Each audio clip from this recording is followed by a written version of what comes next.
Hello everyone, Dom here from Esports News UK. Thanks for tuning in. This is a different streaming day for me today. Move my keys out of the way. Different streaming day for me today. I usually do Saturday evenings, and I thought I'll do Friday evening because my family are away tomorrow.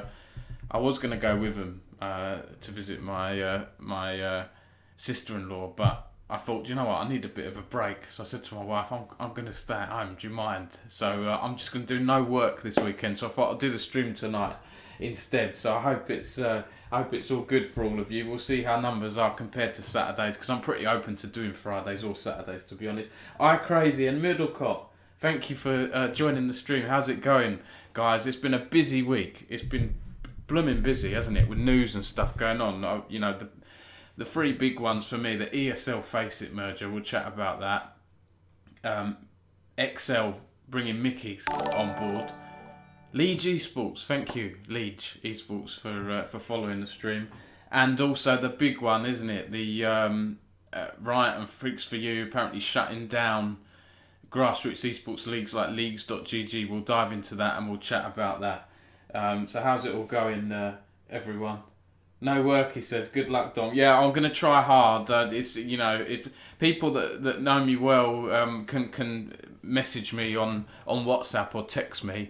You know, some of my volunteer writers, Megalodontus, shout out to Megalodontus for freelance writer. He knows if something crazy happens, Faker joins XL Esports or some mad story that would happen, just to text me and let me know. But I'm going to try and stay off DMs this week, and I need some time to myself. I do need some time to myself. So thanks for tuning in, guys. 6 viewers, that's all good. Shall we jump straight in? I don't think there's much of an update. I think there was a bit of a sub train last week, which I really appreciate. I got 6 subs, which is amazing. I never thought I'd get anywhere with this streaming stuff. Maybe I underestimated myself a little bit. You know, I'm not .esports or IGN, but I've got a niche following now, thanks to all you guys. So it's not been too bad, to be honest. And this has got to be the earliest stream for me. I was aiming for 9.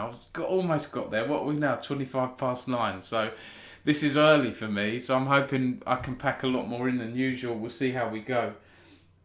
You don't have 6 subs, Dom. Don't I? It says I've got 6 there. Oh, you don't listen. I appreciate you don't have to. I know what you're saying now. You don't have to, but I appreciate it. It all helps. It really does help a lot. I just put that sub goal down there because it was built in on Twitch. What have you done? You naughty person. Thank you, Middlecott. I appreciate it. That's 7. We're almost at this goal of 10. I don't know what I'm going to do after this goal of 10. But since I've become Twitch affiliate, people are subbing and not donating, but I don't mind at all, because I have Patreon supporters, I have advertisers, I've sponsored articles. Don't worry about me. I've had quite a good start to the year, actually. It's been very, very busy though, very busy. That's partly why I need a break this weekend. Thank you, Middlecott. You've now got access to, these are brand new emotes. You've got the Sacco Potatoes. Actually, I don't know. I think the Sacco Potatoes one is more. I've done that as a bits thing, because as a Twitch affiliate, I can only have 5 emotes, I think. But you've got some of the Sacco ones, the Esports News UK one, a News Leak, I think, in there as well, and a few others. I can't put them in because I'm logged into my blooming other account, my Sacco Potatoes one. But yeah, there's a few in there. News Leak. You've got a Sacco PogChamp one as well. I need to visit your stream, Middlecott. There you go. You need to give me a shout. Hound me, DM me. I'm not very good at putting things in my calendar in terms of streams. I tend to just go on Twitch and whatever's on there, I'll just have a look. I never seem to catch you on there. And I always miss when you've announced you did your tier list, didn't you, the other day? I'm gutted I missed that. I saw the tweet, but I couldn't make it, annoyingly. So, yeah, you've got some sub emotes there. Let's jump in then, guys, shall we? I guess most you UK esports or UK LOL people here are here to chat about the main story that happened yesterday. I saw this break last night and I thought, you know what, I'm not working now. I need to go to bed, rest up, and then I managed to do this today. I've done no other story today on Esports News UK. This has got to be the first time since... This has got to be the first time since I went full-time with Esports News UK. I've only done 1 article in a day. I've got so much on my to-do list. Yeah, it's the first time in a year that I've only done one article in a day. I think so. I had a week off last summer, but I had someone else doing 2-3 articles a day. So, but you know, I wanted to spend the time. When you got stories like this, you have to put the time in, do them properly. I had a lot of people DMing me, and I have to sift through comments, fact check things. Sadly, I didn't hear back from Riot or Freaks for You. Well, I have had contacts that have acknowledged my request for comment, but it looks like it doesn't look like I'm going to get a comment back from them. It looks like they're taking a bit more of a quiet approach to this. Who knows? Maybe they will put an announcement out. I don't know, but we'll dive into it anyway. I mean, maybe for Riot and Freaks for You, they might feel, this is just my guess, they might feel that they don't need to put a comment out there if they're going to maybe let it die down a bit. Leaguesgg have put their statement out, and we'll go into some of their rules and guidelines, which Leaguesgg looks to have stepped over the mark on. So, for those of you that haven't don't know what I'm talking about, so a lot of people in UK, Ireland, and Nordics League of Legends, and also beyond as well. I've seen Cloud9's coach Veigar V2 has been talking about this quite passionately. So, and it was on the front page of the League of Legends subreddit as well overnight and today. So. It is, it has got the attention globally. I haven't seen other people writing stories about this. Should we have a quick Google? Should we see if anyone else has written about this? If I type in leagues.gg Freaks for You.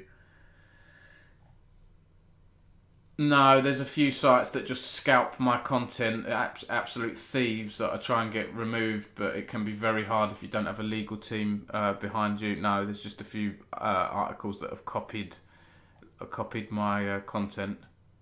No one else really, which is a shame. I would have thought it'd have a bit more traction, but hey ho, it got picked up by the League of Legends subreddit. Now, these grassroots tournaments that have been shut down, this has been happening for some time. The reason this has been prominent on Twitter and so on is because another one's just been halted, which is Leaguesgg. Their spring season has been stopped by apparently Riot Games and Freaks for You due to what appears to be a breach of Riot's official tournament guidelines. So we'll come on to that in a bit. Now, the other tournaments that have been shut down apparently by Freaks for You and Riot, and if you aren't aware, Freaks for You have the official license from Riot to host the NLC, the Northern League of Legends Championship Tournament for the UK, Ireland and Nordics regions, right? And then previously, the official tournaments here have just been the one division, and then the divisions below that have been run by third parties. Now, Riot and Freaks for You have adopted the model from the DACH, the German Prime League, right, where they control Division 1, 2, 3, 4, 5. So those leagues that would have been filling where Division 2, 3, 4, 5 are now aren't existing anymore. We had the UK EL shut down in League of Legends last year for a similar reason, right? We've had the Norwegian, we had the UKLC has gone, which was an official one. Telia Masters has gone, which is an official one. And what was it? The Norwegian Telia Ligaen, I think. I don't know if I've pronounced that right. They've all gone for similar reasons as well. So Leaguesgg said that it is talking to Riot, so maybe there'll be some kind of thing they can do, and it will now be limited to making tournaments according to Riot's guidelines on duration, structure, and pricing. Those are key areas. We'll look at the guidelines. We'll deep dive into it, implying that its most recent league did not fully adhere to the rules. So let's look at the statement they've done.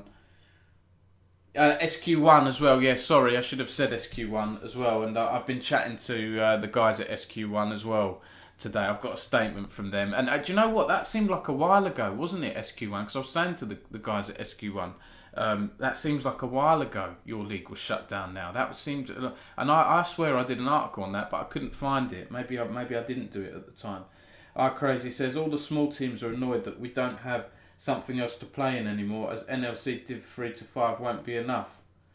Yeah, exactly. Well, exactly, because, and the other key thing I should say is with the NLC, as we all know, most of you know watching this stream, Division 1 is the only division that has a prize pool. Division 2's and below don't have a prize pool, whereas before, you know, the UKEL and all that had a prize pool. Well, I know UKEL did for at least one season, but do you know what I mean? There was other leagues, there was other divisions below that, like UKLC, which had a prize pool, and we don't have that anymore. So it is harder for those lower tier teams, and we've had a lot of teams leave as well, which I'll come on to again. But let's just look at what Leaguesgg have said. Now that Freaks for You Gaming have taken over the Nordic and UK licence, we've been forced to stop all league activities within the game. These changes mean that leagues can no longer run our league systems in LoL as you know it, but instead will be limited to making tournaments following the Riot guidelines. We did everything we could to continue working in the League of Legends space. Unfortunately, the changes have been forced on the company by higher powers through Riot Games and Freaks for You Gaming. It's very frustrating and sad this is put on all our teams only a few days before the planned spring split was set to start. We can't do the split as originally planned, but instead we'll move to a tournament format with duration, structure and prize that abides by the guidelines set forth by Riot Games. We hope our teams for this split will sit tight until further notice. We're in dialogue with Riot. More info coming. Our League of Legends won't stop, basically. I to be honest, I was pretty surprised at the response from this. This has gone pretty far and wide, hasn't it? For UK Island Nordics, we don't usually get tweets with this many with this much interaction. Not that often, anyway. To be honest, I know some of the roster rumour pieces got quite a bit of traction, but a lot of comments. Pad from Mad Lions and the LEC commenting sad. You know, we've had quite a lot of I know in particular Danish players and personalities have been upset about this because it is a Danish league, right? Danish tournament organiser that have done things to allow UK teams to Middlecott. You cast, didn't you, in the winter one, I think, last year, and so on. So yeah, a lot of comments. Look, people are calling on the score to make a video on it, and yeah, I call on other journalists and bigger publications to cover this stuff because it shouldn't just be down to me, a small tiny publication that's got a niche within a niche, right? UK Esports, UK League of Legends. I want to see Dot and others covering this story. They should do, really. I mean, they're happy to cover the roster leaks and roster roundups. Come on, let's do some stories like this as well and some actual journalism as well. And I had a chat with Adam Fitch the other day, the former Dixerto journalist who's just joined Hitmarker, and we were talking about this. There's a lot of these anonymous leaker accounts and Pokemon blooming accounts and anonymous things who are happy to do leaks around rosters, but come on, let's do some journalism as well. Let's not just do roster roundups because that's only in the off season. But League of Legends Esports is happening every day outside the off season as well. So I want to see more of that stuff. Vagar V2, Cloud9 coach, well-known coach in League of Legends, said it's a really sad thing to happen. Telia League in my country's league, the Norwegian league, is going to be gone because of this. Many great players such as Leader, Hatrix, Torre played in this league, and it's really important to have a lower level league for people to start their career. I completely agree. That's good that he's bringing some highlighting this. Look, his tweet alone's got almost 700 likes. That's really good that well-known personalities are.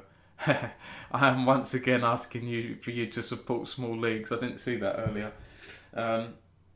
iCrazy says we're playing for nothing in the lower leagues. This will end up making UK Ireland. UKIN, do you mean when I see UKIN, iCrazy, I think of the Rainbow Six because there's a UK Ireland Nationals Rainbow Six. Make the UK and Nordics low side become even smaller and loads of players and Nords will just give up on league. Yeah.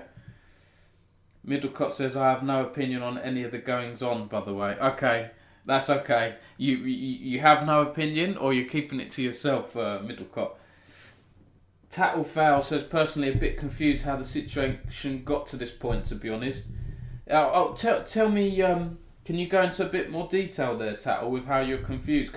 So what happened was, Freaks for You, I may have missed out a small detail here. Freaks for You came in as the official tournament licence holder for the UK Island Nordics region last summer. Right, let's jump into that. This was the 1 week I took to decide to have a holiday last week was when one of the biggest stories of UK League of Legends broke. It had to be, it's sod's law, isn't it? Freaks for You came in and they changed the structure, right? We no longer had NLC, UKLC, UKEL.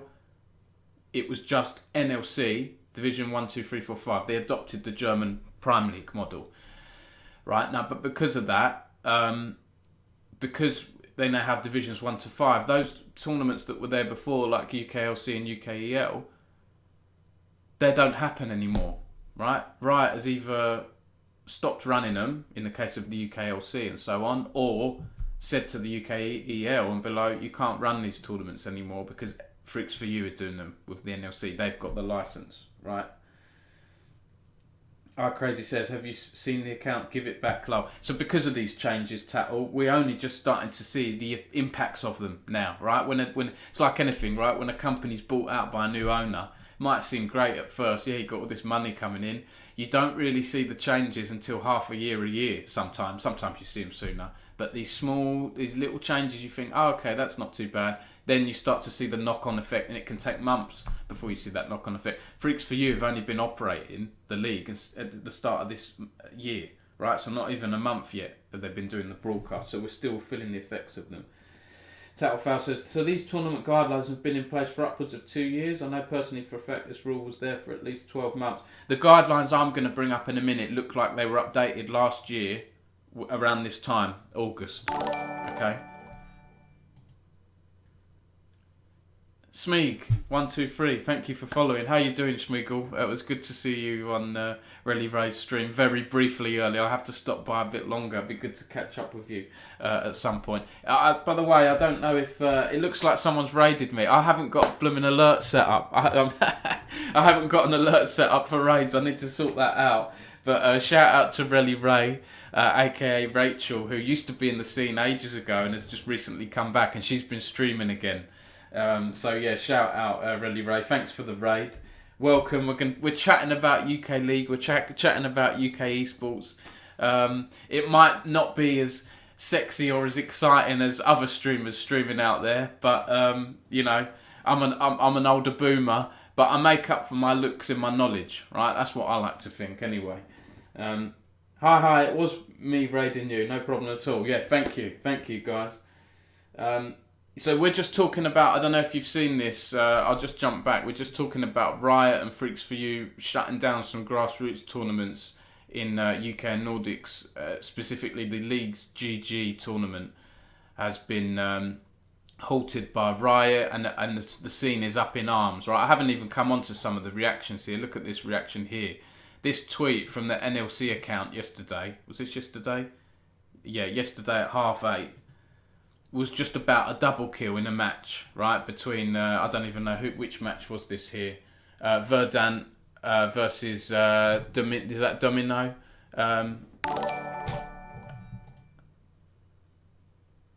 Omnimushu, thanks for following. Mark, I think that's you. Yes, I think it is. Thank you for following. We've mentioned the UKEL very slightly. But look at this tweet, just about a match in the NLC. And everyone is spamming "Stop choking out other national leagues" and getting a lot of likes and retweets. I think I went to the trouble of counting it for my article. How many times? 80 comments, copy pasta. So I mean, this is why I've chased Riot and Freaks for You for a comment today, because they need to address this. This is going to keep going on, isn't it? Look at these Twitter accounts that have been set up here. Day 2 of asking for our scene back has got 220 followers in a day, and they're doing memes and things. And then, is NLC still choking out other leagues? Yes. Right. This reminds me of the. I think it's a website. Have you ever seen Tottenham Hotspur win the league? No, it's been 60 years and counting or whatever, which is quite a funny thing. Yes, it is. Yeah. Thanks for following, Mark. I do these. Recap streams every week, basically, end of the week, usually Saturdays at 9-10 p.m, and we just chat through the stories of the week. It's a good way for me to talk to people, talk to readers, talk to followers, and we just chat through it. At some point, I'll probably get guests on. I'm going to do midweek interview streams at some point as well. Tattlefowl says, yeah, the guidelines got refreshed 12 months ago, although from my memory, these tournaments will still have been against those rules. Yeah, that's true. And yeah, SQ1 was shut down before that update for that reason. Yes, that's why it was a long time ago, and I don't remember it that well because it was before NLC, before Freaks for You came in, right? So the community has been up in arms about this. I've put some I've put some quotes together here. There was a League of Legends. This is the subreddit, League of Legends subreddit post that has got over 1,000 upvotes. So shout out to whoever this person is.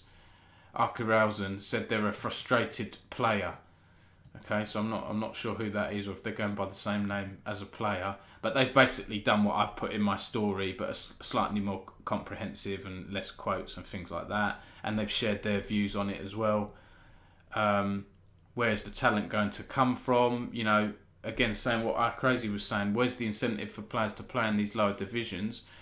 Because I've put in my article as well. I like this little exchange here from a previous UK talent that said the thing is, the way they did the Prime League, which is what they're trying to do right now with NLC, which is correct, works very well as seen by viewership and money in the Prime League. I think people do have the wrong impression that this is all for nothing. Let's see, and just for what was his second one here? However, doing stuff like this won't make that transition any easier, and we'll end up with backlash on social media, which makes it 10 times harder to make the region better. There's also the question of, was this Freaks for You's idea or Riot's? Yeah, and exactly, it's not been super clear. Leaguesgg have said it's been both, but Freaks for You and Riot haven't got back to me. I think it's, probably a bit of both, right? Is what I'm going to guess. But someone responded, Real Cami responded to him saying, have to disagree. I don't think okay, so Real Cami is former 00 Nation, Double O Nation and Nordics, said, have to disagree. I don't think a German tournament organiser doing a German league in Germany, cast on German for mostly Germans, is the same as doing a league for 10 plus different countries, right, the Nordics, UK, Ireland, with more than 10 plus different languages. Doing the exact same thing won't necessarily work. And that's true. The German setup is going to be different, just like the German setup is going to be different in other sports and football and so on. And look, Previous is saying that the Prime League might get more viewers, but we've had a problem, haven't we, in the UK and Ireland and that of the Nordics. We just don't have many viewers on the broadcast, and it pains me to say that. I really wish we had the viewership that the likes of the French LFL or the Spanish LVP had. My site would certainly be getting a lot more interest. You know, I'd have a lot more fans looking for news on the region and so on. But we don't have those viewers for whatever reason. They just seem to be more interested in the LEC, Worlds and other regions and so on. Tattlefowl says, I found it a bit odd. TO seemed to have ignored the guidelines and seemed blindsided when they got clamped down on. On the military says, well, UKEL was licensed. Something might have been as well. Sorry, I have quite a tight restrictive night bot on here, Mark. It sometimes replaces words. But we're informed last October that our licence wouldn't be renewed yet. The conversations we've had with Riot was that we could only do competitions that require a licence if we found a way to work with Freaks for You. Right, okay.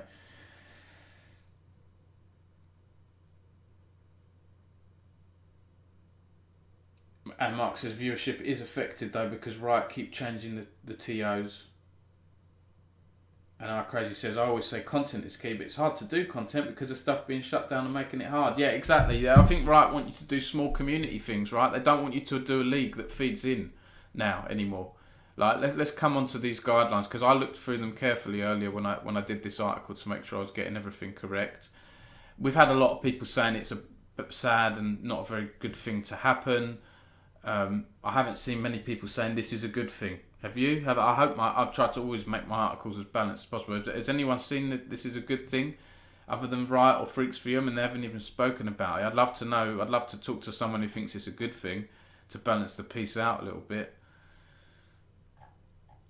Let's look at these guidelines. So UKL confirmed it wouldn't be running a tournament for similar reasons. Lastriga is now following. Thank you, Lastriga. How are you doing? I haven't spoken to you in ages. Thanks very much for following. We're just chatting about the NLC changes, not the changes, but shutting down grassroots leagues and so on. We're just getting on to look at the guidelines, actually, so you're a good person to be joining at this point. Where did I put them here now?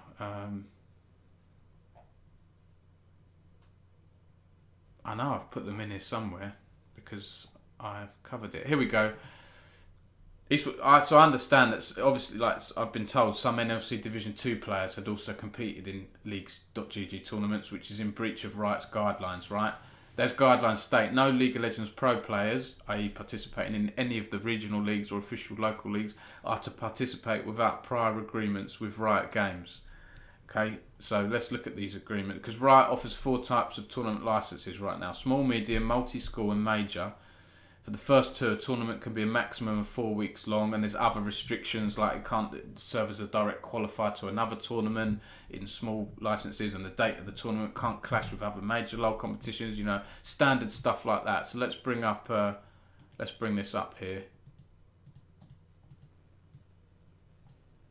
I hope you can see this all right, because sometimes actually that's perfect, isn't it? So you can see that okay here. So these are European license competition guidelines.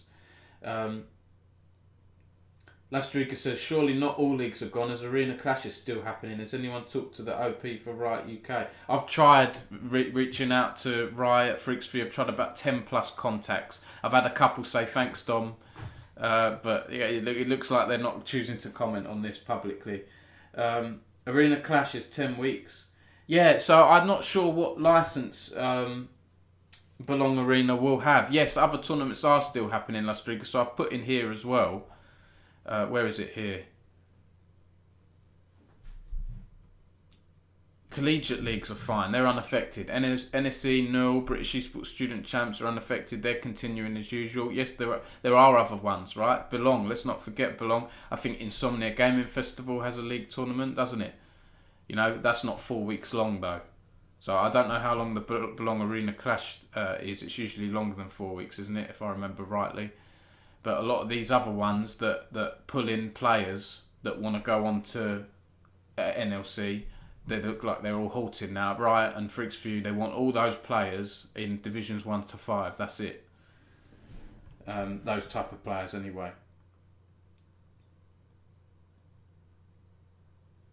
Yeah, like Middlecott says, Arena Clash doesn't have NLC Div 2 teams taking part. It's more casual, isn't it, as I understand it. And the players that are good in Arena Clash, I guess they tend to get picked up by better teams pretty quickly, and then we'll just, I guess not playing the Arena Clash after that.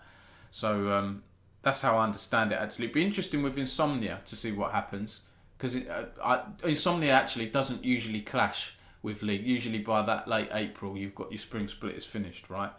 So yeah, let's look at these guidelines then. I won't go into too much detail. Right, they affect a lot of European countries. You've got small licenses for non-commercial organisers. So British Esports Student Championships, that doesn't have a prize pool as I understand it. There's strict limitations on prize pool format and length, and sponsors and brand activations. No use of Riot Games IP for marketing beyond the creative kit provided by Riot. Blah, blah, blah. Medium tournament license is available to commercial organisers. So this is going to be more Leagues.gg and stuff like that, right? Leagues that will have sponsors. Medium. Again, moderate limitations on prize pool format and length. Dates must not clash with major Riot events. So if it's taking the same place at the same time as NLC, that's a write-off, isn't it? That one there, straight away. Multi-school tournament license. When I first read that, I was thinking multi-school as in schools and colleges, but I don't think it means that, does it? Available to commercial organisers. I think that means tournaments that do multiple games. Am I right there? I'm not an expert with this, to be honest, this license. It's the first time I've really looked at this intricately today, since Freaks for You came in last year.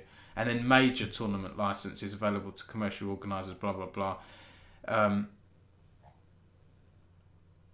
Okay, so this is all just basic stuff here. And look, these are the competition details here. No League Pro players playing in ERLs or official leagues are to participate without prior agreements with Riot Games. So you have to have that agreement in place. Small tournament license, maximum of 4 weeks. Can't serve as a direct qualifier to another tournament or give points that help qualify for another tournament. Medium, yeah, it's a similar thing. Multi-school, maximum 90 days. They can take place longer, those ones. It's similar rules, isn't it? So obviously these Leaguesgg tournament has broken some of these rules, as they've said in their Twitter statement. your competition must target players in one of the following 6 sub-regions. So if you're going to go beyond this, well, no, I think that's fine, isn't it, Leaguesgg? Because I believe it was UK and Nordics is a sub-region 4. There we go. Oh, wow, it includes South Africa as well. And look at all these. Look, should we get a South Africa versus UK tournament? We'd be allowed to do that. Faroe Islands, Guernsey, Isle of Man, X7 from there, aren't they? Yeah, Omnimusha, Insomnia doesn't break the guidelines, that's right. Archiraf, thank you for tuning in, Archiraf. Office looking fresh, thank you. It's not quite finished yet. I've still got quite a bit to do, but I did have this come through in the post the other day, which is then I won't show this side because it's got my address on it, but the Nanoleaf thingies, the Nanoleaf. I've got 9 little triangles which I'm going to put up. I'm not sure what wall yet, either one of these, and I just need to get a few other bits sorted in the room, basically, like. Carpet is being sorted into it. You know you're getting old when you get excited about carpet being fitted, don't you? My God, what has my life become? But once the carpet is done and the blinds and the lighting's different, I'll be able to put all my junk back in here, and it'll be a bit less bare because it's a bit echoey at the moment. So yeah, thank you for that though. Middlecott says, never seen this before, Dom. Have you got a link? Yes, absolutely. So when I found this, you'd be surprised how much a little Google search can go. Actually, I can't remember if I just searched it. I think I just searched this for Riot LOL community tournament license or something like that. Let's see if it's the right one came up here. Yeah, there we go. Riot Tournaments Europe, and then I clicked on League of Legends apply now as if I'm. And then look, here we go. Look, small tournament license. Look, this is a bit easier to read. This one. Medium tournament, and then I just clicked request license. Have you read the guidelines? No. And then it took me to this page. So let me put a link in the chat, guys. 1 second. Let me just bring up my my own stream, and I'm just going to do this for you really quickly. Just going to do this for you really quickly. I don't want to hear my voice twice. There we go. Archiraf said, love it, boss. Keep it, loving it, boss. Keep it up. Thank you. Crazy said, it's a shame we never got new TOs to come in and host stuff, as it would help bring new talent and bring new fans to the esport. Yeah, I mean, well, but I mean, experienced TOs as well are still good, right? Oh. Yeah, Tattlefowl says, right, I'm good at making their guidelines available. And Omnimushu says, they used to have a community license that didn't require you to need an actual license, and they scrapped that. Interesting, I didn't know that. Right, here we go. There's a link there, Middlecott. You can have a look at those. That might help. But those are the guidelines, right? So I don't think there's much more to it, really. There is something else we can talk about as well, and this is the SQ1 stuff, because after I published this article, I had a couple of sources and SQ1, so not just SQ1, I had SQ1 and a couple of other sources contact me saying, there's probably more to this, Dom, that your article isn't fully covering right now, and I appreciate some of the off-the-record chats I had, but I had a few people saying to me that they weren't happy with Leaguesgg's handling of their Winter Cup, their winter thing they did last year, and these sources said to me, I mean, this is just me speculating, but these sources believe this may be one of the reasons why Riot weren't happy with Leaguesgg and why they've decided to shut them down today. I don't know if that's true or not. That's all speculation, come from anonymous sources sent to me, but they have given me some evidence, and Leaguesgg has given a bit of spoke to me a little bit, but not really super official, just to help me understand it. And they didn't super like.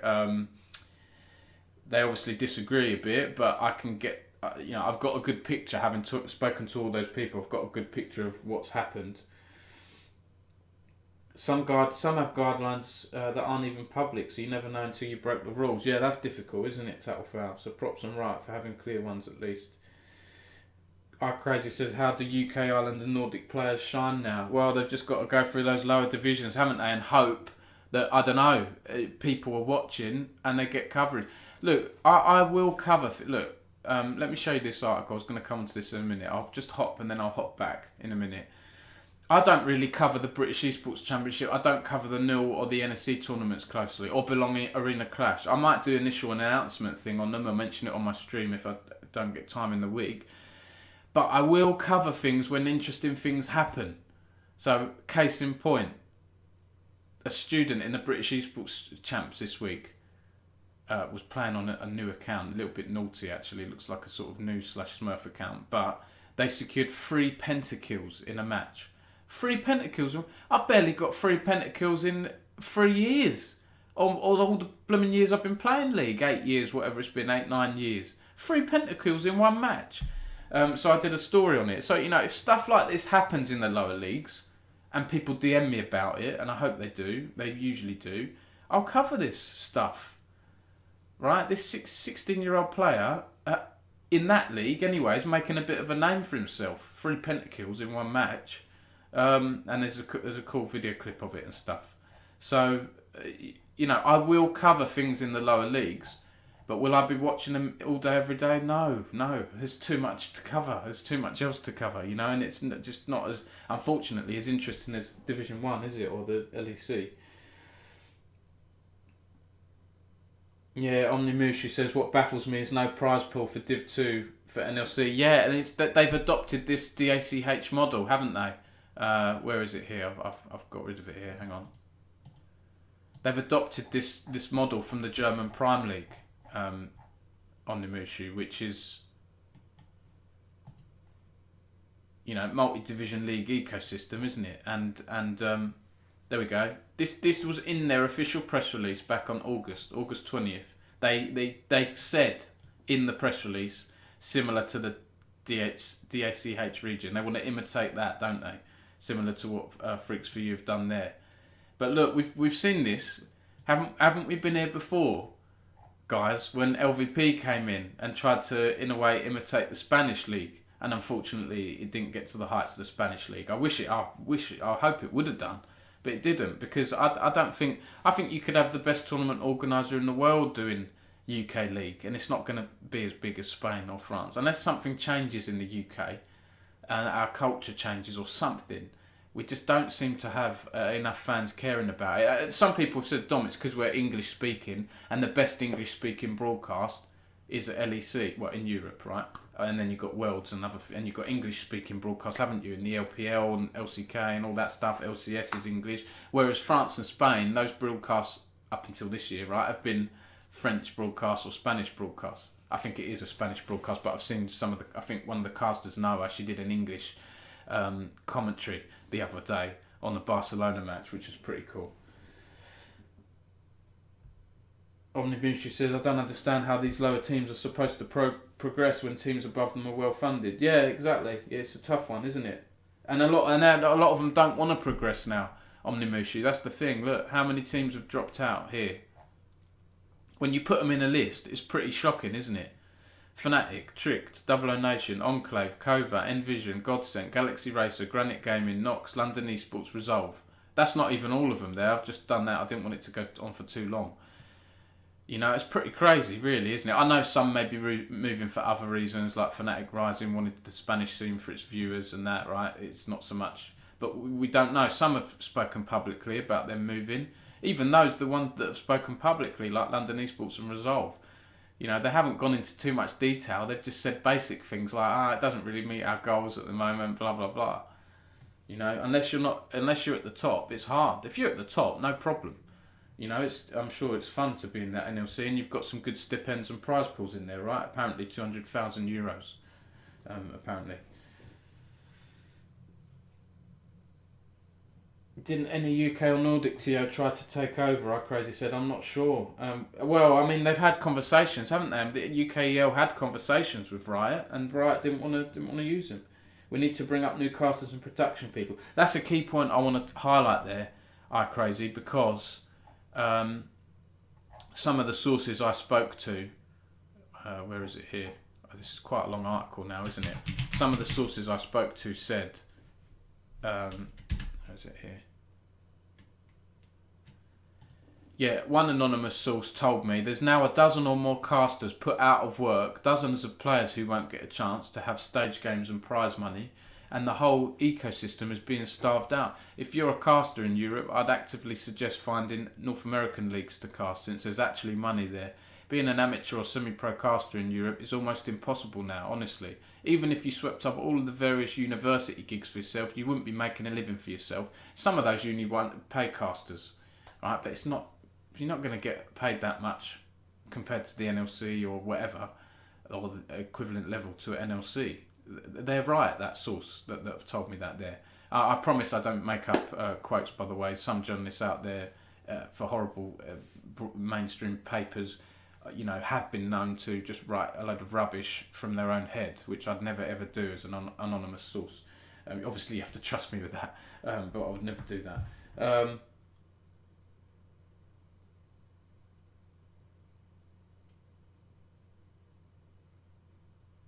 Crazy says, I'm bored of complaining now and trying to get something. Yeah, it's hard. It is hard. Omnimushi says, if we create a league or anything, we'll get a cease and desist, mate. There you go. Yeah, this is it, isn't it? This is what we've got. And it just shows you, doesn't it?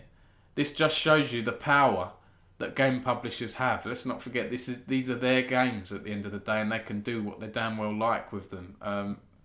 And it's a difficult one, isn't it? Because Riot have given us this scene originally, right? And then you get used to it, how it is, and then they can make changes when they like as well, and that's difficult to accept sometimes when you see things done a certain way. I'll always remember and look in a nice way back on the ESL UK days.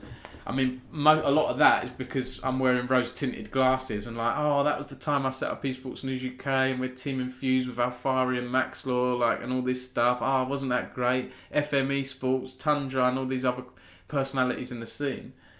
Maybe I look back on it just with what's the word? With endearment, because it was a time that I remember in my life that was pretty cool. I did like ESL UK doing the tournaments, but I like all these tournament organisers. They all have, just turning my heater on. They all have upsides to them, right? All of these tournament organisers. When LVP came in and did all the Forge of Champions and stuff like that, that was amazing. That was so exciting at the time. Unfortunately, the blooming numbers didn't go up, and that was really unfortunate. I think the numbers did go up compared to ESL UK, but not to the level they wanted them to. Crazy says, I've spoken with Orgs about creating a community stream and have these new people to work with us and have Orgs all come together to fund this. Well, you just have to be careful, because if you're funding and if you're giving out money, you've got to be careful, haven't you? Because Riot have rules on the prize pools, and you can't get sponsors. So, players aren't going to want to play for free if they're good players. They're all going to be in NLC Divisions 1 to 5. That's it now. That's Divisions 1 to 5. That is it. It's not just it, because we have the Belong Arena stuff and, Insomnia, and we have the collegiate stuff, but it's different to what we had before, isn't it? Omnimushi said, loved LVP, to be honest. Lastriga was amazing to work with. Shame about the format, though. Lastriga, you're never going to live that down, are you, the tower format? I'll be honest, I quite like the tower format when that was announced. I thought it was pretty cool and pretty different. Yes, we had some of the similar teams at the top some weeks, but I didn't mind it, and I liked the cup and stuff as well. It was something different, wasn't it? Crazy says, at this point, we might as well move to Dota. No! What is this sacrilege? What is this sacrilege in the chat? I'm only joking. We did actually a good little interview the other day about UK Dota and women's Dota, which you can check out. I hired a American streamer and content creator, Ray Nessa, to host that, which is really cool. I like bringing on different people. Again, I love why I want funding, so that I can bring people in, not just me all the time. I would bald Dom. I mean, I'm not even bald, do I? This is too long. I need to get a haircut this weekend. But yeah, let's move on from this then, guys, because we've been chatting about this, haven't we, for whatever, 3/4 of an hour now. Anything else anyone wants to chat about this stuff? So yeah, I was going to say, I didn't cover this properly, did I? Some people told me that they believe it was Leaguesggg's handling of the winter event they did last year that got them in Riot's bad books. Again, I don't know if that's true or not. That's what people have told me. But this source told me the Winter Cup debacle, as I suspect, is what drawn a lot of Riot's ire. The tension between SQ1 and UKL was eventually resolved. So what happened was apparently Leaguesgg were going to use SQ1 to be the broadcast partner for the tournament. But then they were also speaking to the UKEL as well, and you know, it was up in the air as to who was doing what, and the casters didn't know what was going on, if it was going to happen or if they were going to get paid. Right, now there's a disagreement here where SQ1 are saying that Leaguesgg broke the contract by trying to outsource broadcasters and freelancers for the spring tournaments and all this stuff, whereas Leaguesgg don't think they did anything wrong, and Leaguesgg told me that they didn't break contracts. So, you know, it's a he said, she said thing. I'm not going to go into it too much because I don't want... This article is mainly about the Riot Freaks for You stuff and Leaguesgg, but there's a bit of context. That's why I've put it at the bottom there as well. Crazy says, shame Fnatic lost today. Yeah, I mean, spoilers, if we don't really do spoilers much anymore, do you? Omnimushi says, how do you donate, Dom? It got messy, lol. Oh God, did it? Maybe that's why I've had no donations this month, because I had quite a lot in December, which I was really surprised by. It should be this donate link here on the thing. Is it getting messy? Is it? What's happened with it? You should be able to do it through that. If it's mucking up, don't worry, Mark. You know, I know I appreciate it, but if it's not working, don't worry. But that's... Oh, you found it. Okay, you found it. Yeah, do you know what? I should probably make this a bit bigger, shouldn't I? This little piddly Streamlabs thing here is much smaller than the Esports News UK, and we've had a little partnership with MSI for a few of our interviews, which will cover like a month's rent or so for me. So it's not too much, but it all helps. It all helps. Oh, not the donate. I was just being blind. Okay, yeah, no worries. So let's move on, guys. Let's go on to the next thing I was going to talk about, which is, I mean, could involve League of Legends in the future. It's not really going to involve it straight away. Where am I here? I've opened so many links here. Here we go. The ESL and Faceit acquisition. I'm gutted Odie's not in the chat. Odie from Rec Global, Rogue, and all that is usually chatting in here on Saturdays. And he's usually good with the big global news and putting his input in. The ESL Faceit thing, I mean, this was a huge story that broke. I don't know why they put the press release out so late on Monday night. Was it Monday night? Yeah, Monday night. I mean, it may have been, I don't know, an American thing. It shouldn't have been an American thing, should it? If it's, well, maybe it was a Saudi time thing, I don't know. But ESL and Faceit have merged and been acquired by Savvy Gaming Group, which is 100% owned by Saudi Arabia's sovereign wealth fund. Oh my God, what have you done? You naughty person. Oh, Omnimushu, you naughty person. I'm saying it again, aren't I? I've just said the thing and I'm saying it again. That is an awful lot of money. Thanks very much. That's very, very kind, Mark. I appreciate it. You don't need to do that. You've helped a lot though. Look, help cover our website hosting fees for Jan, and with the subs, the subs will make that a bit higher as well. If anyone knows how I can make the subs go into here, let me know, because I can't seem to do it through Streamlabs. I don't know if you can combine it. It just seems to be a hosting one and a sub one. But that sub one, that will push this up, right? 7 times 250. What's that? I'm useless with stuff. It's going to be near 10 quid, isn't it? 7? No. 7 is like 15 quid-ish. That's 17.50, something like that. So I'm actually nearly halfway-ish, so that's all right. And I don't need to get to the 4 man anyway, but it helps. Oh, Odie, you are here. Thank you, Odie. I'd love to hear your views on this, Odie, because this is massive, isn't it, this news? This is absolute. This is one of the biggest esports stories out there. And I saw a few people on Twitter saying this should get more coverage globally. I haven't seen people like the BBC and things covering it. They should be covering this, really. ESL, one of the most prominent esports tournament providers out there, and Faceit as well, especially in CSGO, now owned by the Saudi government. through a company, right? Savvy Gaming Group. But $1.5 billion Savvy Gaming Group, or Saudi, have spent on this. $1 billion for ESL Group, ESL Gaming, which also includes DreamHack and stuff like that. And then $500 million for Faceit. Thanks again, Mark. I really appreciate that. You don't need to do that, but I really appreciate it. You're going to need a lot more if you're planning to go to Insomnia. Ridiculous price. Yeah, that's very true. I'm quite lucky, Mark, with... oh, God, I've had the wrong screen up. Let's bring this back up, the Saudi thing. I'm quite lucky with Insomnia because I can usually get a press pass. You've reminded me, actually. I'm going to make a note here. I need to contact the Insomnia team to try and get a press pass. But even when I have a press pass, right, it can be a bit hard for me to get into the LAN hall sometimes. Sometimes it's a bit fiddly. If I'm bringing my laptop in, they have to treat it as if I'm going in there. I'm going to be playing on a computer. It's all really annoying. But I need to get an Insomnia press pass. But yeah, if I'm booking a hotel, it all adds up, doesn't it? You've got to book travel costs, food costs, all that. Which I'm stuck indoors a lot now. I don't have to spend stuff like that. Crazy says, I like the changes ESL are doing for ESI and the other stuff. Yeah, they did announce a few good things, actually, but it will just get overshadowed by the Saudi thing. No, they could have the best idea in the world for esports, but the Saudi stuff is going to overshadow it, right? Odie says, unlucky Newcastle should have asked for more. Yeah, exactly. So, yeah, isn't that weird that Saudi now, they own Newcastle United and they own ESL. ESL and Newcastle are owned by the same... funding, the same Saudi government.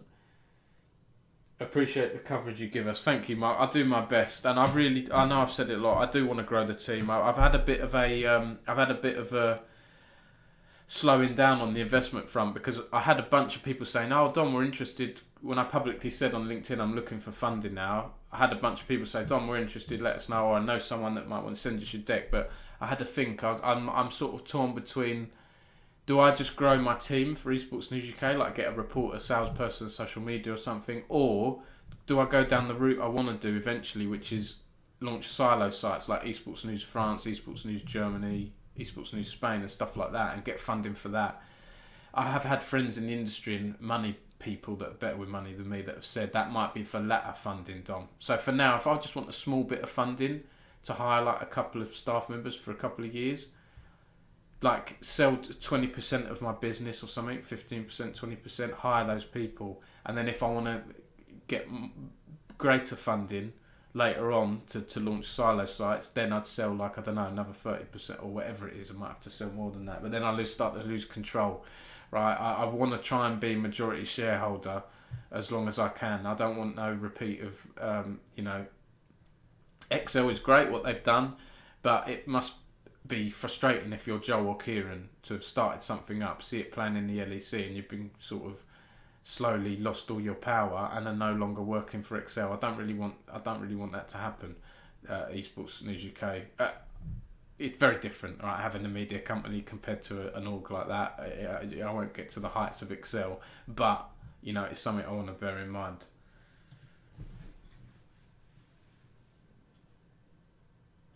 Crazy says, I say get team first and then go for funding. Well, but I need funding to get the team. Crazy, because all the little amounts I make, well, the sort of amounts I make for Esports News UK is little. It basically pays my mortgage, bills, food, shopping, kids stuff, like if they need new clothes and things like that, petrol. I don't have much left after that. Don't you be surprised after that how much I have left for myself. Not much, honestly. And because my wife's not working full time, she does a little bit of part time. She does forest school stuff. It doesn't pay very well at all. She's doing a course in forest schools. Once she's done it, she was a teacher before, my wife. Once she's done that, she wants to do her own thing, her own forest school thing, and that's where she may be able to make a bit more money. But for now, it's hard. If I didn't have house, mortgage, and kids, I would have been able to have bought, hired a writer myself, hired a reporter myself. But hey, this is my life, and I have to deal with it. Odie, I did an hour and a half with Richard Lewis for his YouTube series today. Richard Lewis is interviewing all the great people that I like interviewing. He's interviewing all the good UK esports personalities. He's done Adam Fitch Adam Fitch, Yinsu Collins, I saw he done today, and now this is great. And I actually, do you know what? I think he put a tweet out a few weeks ago saying, who shall I interview? And I think I put, actually he put Valorant, if he asked me who, I put Yinsu, I'd put Odie and people like that from the UK scene, Adam Jessup from Endpoint and stuff. A few answers to what you said in that. Dexerto started them with the same now look. Yeah, exactly, Odie. And I may look at crowdfunding. The problem I have with crowdfunding, because I'm mainly known in UK and UK League of Legends, I'm likely to get people who I'll be writing about, and that makes me feel a little bit uncomfortable. If I'm writing about shareholders, even if they have 0.1% of the business, I feel a bit uncomfortable. Especially if I've got to write stories about them. That is a bit tricky. But I need to think about it. Hitmark have done that, haven't they, as well? Crowdfunding, all that's slightly different. Okay, Richard asked me about the Saudi stuff. Well, I look forward to seeing that interview, Odie, and I may well, I sometimes have pulled news stories from Richard's interviews and Richard's podcast, and he usually retweets me when I do, so if you have interesting things to say, I'll definitely check that out and may always do something on it. Odie says, money will always come in from everywhere, but as someone who's been to Saudi, the people are the ones I care about, and so many thanks me for coming. Yeah, well, it's difficult, isn't it, because people are people and individuals can be nice, but the regime, with its track record in human rights and so on, is of course criticised by a lot of people, especially with different cultures, right? Us in the West and so on. So yeah, it's a big one. Of course, Foreign's going to call it out. He's going to, especially after. Let's bring this back up. Especially after ESL, and some people have speculated saying ESL announced this women's circuit. Right, sneakily announced it literally 1 month before this announcement. Did they know? Did they want to put this out there? I don't know about that. But Foreign said, of course ESL announced a women's initiative before being sold to the Saudis. I think I'm still blocked, by the way, unfortunately. Yeah. I'm sure all those woke industry people won't be working with them, right? You utter effing mugs. Stay nice and quiet when it actually matters, losers. Maybe ESL can make a t-shirt that says, I love Saudi Arabia, and you guys can all buy it, and the money can go to funding a women's only CSGO tournament.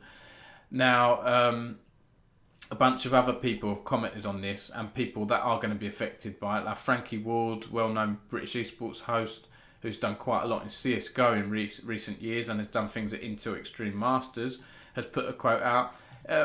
In her blog, she basically is still making up her mind, right? She's recently become a parent, which I know how that turns your life upside down, and she's said in here, right? I'm not going to read the whole thing because it's a little bit long, but she's basically adjusting to parenthood. Esports isn't fully on her mind at the moment, and rightly so. I became a parent shortly after I set up Esports News UK, which is the worst blooming possible time, but there you go. My life has sort of levelled out a little bit more now, so I've adjusted to parenthood now. But she's saying all I can do is choose whether to walk away from my biggest client and pretty much Counter-Strike, given that's most of the work I do with ESL and Faceit. And so she's weighing that up, right? She's weighing that up at the moment. She said, there are some out there quick to call me and my colleagues hypocrites, forgetting we didn't take a stance against NEOM, another Saudi initiative, in the immediate aftermath of the deal being announced, but had time to think about it. And she said, right now I'm mentally processing more than just this deal, childcare and all of that stuff. Esports is hugely important to me, but it can't be my entire life anymore. I think I'm going to print that off and put it on my wall because I'm the same, and that will remind me as well. Get a team, Dom, so I can have a weekend off, I can have a day off here and there, and someone else to stand in for me. So Frankie's sort of still adjusting. Nymera, Odie says, but if they're not included and made to change, they will never change. Yeah, well, they need to be made to change, don't they? So let's hope they do. Nymera, a really good host from the UK, who's now in the big league in NLC, and I think is guest hosting for the LEC, is he, this year as well, has said Financials in esports have been dire for a while, but this isn't how we should go about solving that as an industry, surely. ESL and Faceit are a core part of the esports and casting industries. This is very disturbing. I agree with that. Pansy, of course, well-known caster from the UK. It feels like the concept of esports I had held on to is long gone. More for me, I guess. People are potentially being presented with a moral choice against their dream job. It's not like you can just go work for another TO if you don't like it. I don't blame a single person who sticks around, because what the F can you do versus FU money like that? Yeah, exactly. Another person here, Yef, said ESL and Faceit now owned by Saudi Arabia, massive L. They sold their soul, and it really sucks that CSGO history will now be written by a country as problematic as Saudi Arabia. And Adam Fitch, who I interviewed this week, I'll come on to that in a bit, said a quick write-up of ESL acquisition, including why it may not go down too well in the esports industry. So Adam recently joined, let's bring this up because it's relevant here. Where's my Adam interview? There we go. So Adam recently joined Hitmarker. I had a good chat with him, and it's a video. We did an hour long. It could have gone on much longer than an hour. Why he left Dixerto, what he thinks is wrong with esports journalism. He's been nominated for a few awards already. He's still young, and he's won a UK Esports Award, which I helped set up. He won that first one, I think. And he's just left Dixerto, a traditional esports journalism publication, to join Hitmarker, which is a job platform. But he's going to have like a bit of freedom to do stuff there when you're producing content. And I know what this is like, having worked for British Esports Association, which is a non-journalism publication. You can have fun with content and things. You don't have to be objective as a journalist. But he said he gave me loads of good quotes, and I need to share a few more on Twitter and clips and things like that. He said, I want to have fun and challenge myself, not just chase views. It's not that I'm turning my back on journalism, it's more so I'm turning my back on the current form of journalism in esports. I don't want to play their game, I'm playing my own game now. So he's actually got a cool little format here. He said, I'll still be reporting. If I hear that a company's been naughty, I'll still be looking into them. So in my mind, I'm operating as a journalist. And he's got a cool little format here. The format we're playing with at Hitmarker, I've wanted to make industry pieces truly digestible and not PR driven for years now, and we're getting there. Only upwards from here. Stick with us, give us feedback, hold us accountable, and enjoy the show. So yeah, you can see an example of the kind of work he's going to be doing at Hitmarker. It is newsy, but it's also very digestible as well. So he's putting in a lot of bullet points, he's breaking it down. It's not long, right? My style is I like to deep dive. Sometimes my articles are too damn long, right? I have a habit of doing articles that are too long. But I like to put lots of quotes in and people. You know, I'm very people focused on Esports News UK, because that is esports for me at the end of the day. It's the people make it up, and just deep dive. I'm very newsy and straight. Adam's, I like this sort of digestible thing. You know, how much is the transaction worth? Who it's backed by? He's doing the who, what, where, why, when of journalism. He's keeping it simple, and he's putting a few links in there as well. And the way he's writing it as well, he's trying to make it, what's the word I'm thinking of? Like comprehensive. Sometimes when I do a news story, it's a bit insular, it's just on that news story. He's trying to paint a bigger picture of how it's going to affect the market here as well. You know, ESL has to be seen as one of esports' biggest success stories from data alone. Yeah, that's true. Absolutely, right? So he's painting a bigger, wider contextual picture for people who, yeah, there we go, look, the wider story.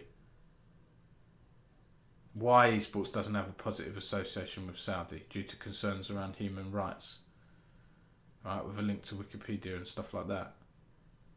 And context, Riot and Blast ended deals with Neon in 2020 following fan and industry backlash, right? And Newcastle United was criticised following their takeover.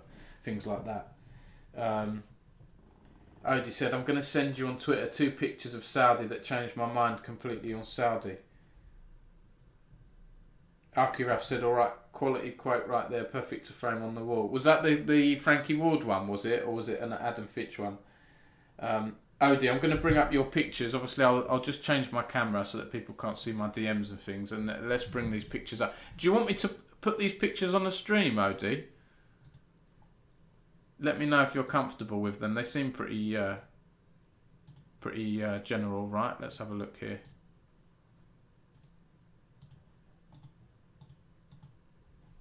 Yeah, why not? Okay. Right, let's just let's go back. Don't worry, I've got rid of my DMs now. Right, okay, let's just bring this back. So these are the 2 pictures Odie took while out in Saudi. So the first one, Odie, that looks like you're on, you look quite high up there. Were you on a coach or something like that? I mean, yes, there's so much potential, isn't there, to be built? It's so barren.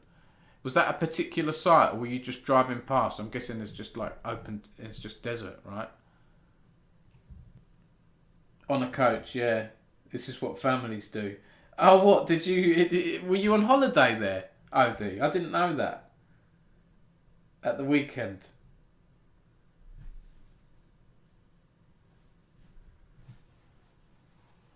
Did you do that? Did you go with your family then, Odie? That's cool. If you did, my wife's been to Saudi. That big tower, I can't remember what it's called now, with some of her friends, but I've never actually been. Oh, you went to Comic Con. Oh, that okay. Hang on, Odie, you've lost me. Was there not Comic Con out there? There isn't a Comic Con out there, is there? Oh, the Ravens. Sorry, yeah. Okay, yeah. I was sitting in a tent with William Shatner. Okay. Oh, I haven't brought it. I have brought it up. There we go. Yeah. Look at second pick. Oh, yeah, sorry. Saudi Anime Expo. Oh, that's cool, isn't it? How busy was it, Odie? Because it doesn't look like there's that many people there, but if it's halfway during the day, maybe it could get more busy. I mean, it looks so big, doesn't it? I mean, look how big the blooming pavement area is. Crazy says there are 2 sides of Saudi. Yeah. Yeah, absolutely. I mean, I'd like to go one day. Packed, Odie said. This was 2 hours before it opened. Oh, right. Oh, wow. Yeah, that is busy, isn't it? Well, there you go. And, Odie, do you think, is it attracting people all around the world? Or is it, do you tend to find there's a lot of people that are based in Saudi, you know, people that live there? Because I get the feeling a lot of these events, well, they want to attract people from around the world, don't they? Pull in tourists. Yeah, that is cool, that Odie, that is cool. I mean, I want to see how things go. I obviously don't agree with like the human rights record and the regime and so on, like Thorin and so. Oh, and by the way, I will say on this, go and check out. I'm pretty sure I've put a link to it in here somewhere. At least I should have blooming done. I may have forgotten to do it. Oh, there we go. The 4 Horsemen Insight on Esports account posted an interview with Faceit's Mick Atisani on the issue, which is, I was surprised that they got him on. I mean, fair play to Faceit, fair play to Mick for going on into the Lion's Den in a podcast with Monte Cristo, Foreign and Richard Lewis. I mean, that is brave, but he's owned it. You know, he's gone in. This was a very good podcast, by the way. I watched most of it. And I actually pulled a tweet out. I should have put that tweet in it. I should have put that tweet on in this blooming article. I forgot to do it. Let me just bring it up, because in case you didn't see it, Monte Cristo retweeted me. That's cool.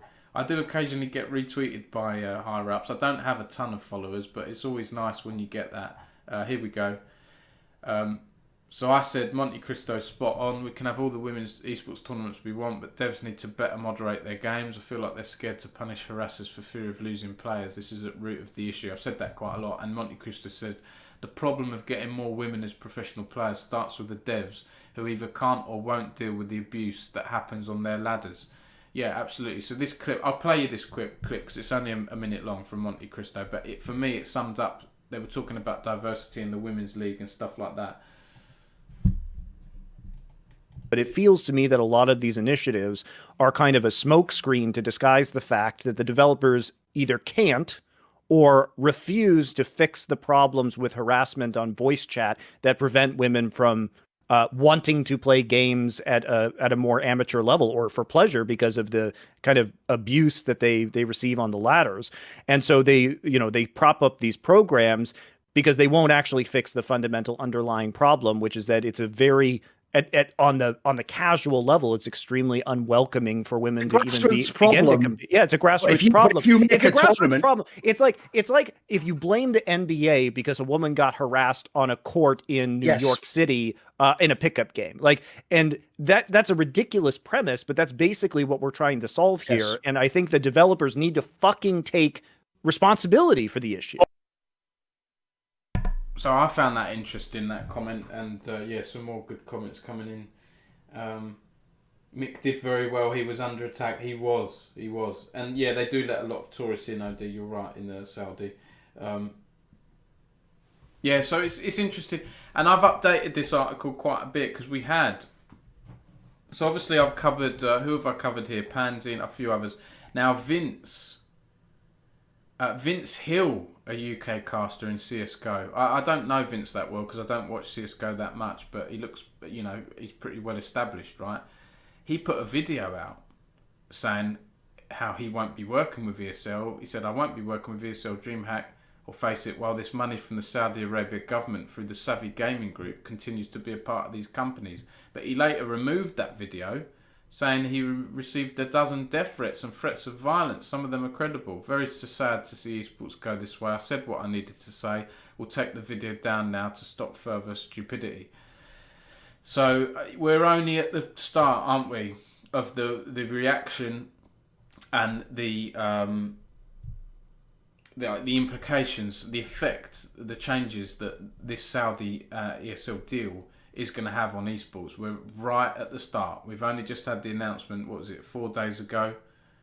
Yeah, 4 evenings ago this happened, so it's still very fresh. It's going to take time for things to settle.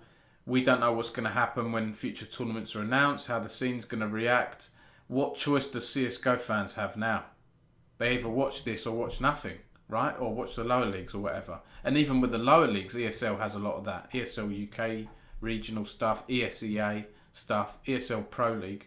Where the hell are you going to go to watch Counter-Strike?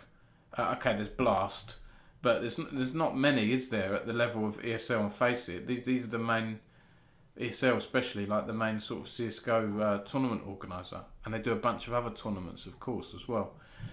So, early days, but we'll see how it goes. The transaction is expected to close in the second quarter of 2022. And there's a few quotes from, I put a few quotes from Faceit and Savvy Gaming saying how great they are and blah, blah, blah.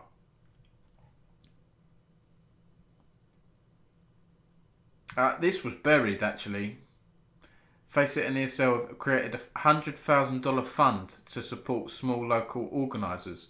There's more info in this ESL CSGO initiatives page. This stuff's got buried by the Saudi stuff, hasn't it? It will rightly happen. But look, Faceit and ESIA are allying to fight cheating even more by sharing tech. That's good, isn't it? It's sharing tech infrastructure and data capabilities to provide better solutions to other tournament organisers, promote more stability for the North American scene, support development of local scenes by funding third-party local organisers and expanding our calendar of grassroots programmes. Hey, this is the opposite of what Riot's doing, isn't it? Riot's shutting down the grassroots leagues. ESL supporting and funding local third-party organisers. Isn't that interesting? Different approaches there. Two big announcements, or two big stories in my world anyway, that have happened this week. Reward fans for watching all our CSGO content via Faceit point drops on both our own and official co-streamers channels. So this is good. Combine efforts to combat cheating. Yeah, and they've gone into more detail, right? I've just done the TLDR for you. You can read more on this. Look, $1,000 bi-monthly cash cups for South America, Asia, Oceania and South Africa, starting in February. GG for All expands in Brazil. The Pro Diversity Initiative and the tournament series. Look at all this, points drops, all this stuff here, FAQs. This has been buried by the Saudi stuff. So this will come out slowly, right? Will the community's opinion change as we see more of this stuff?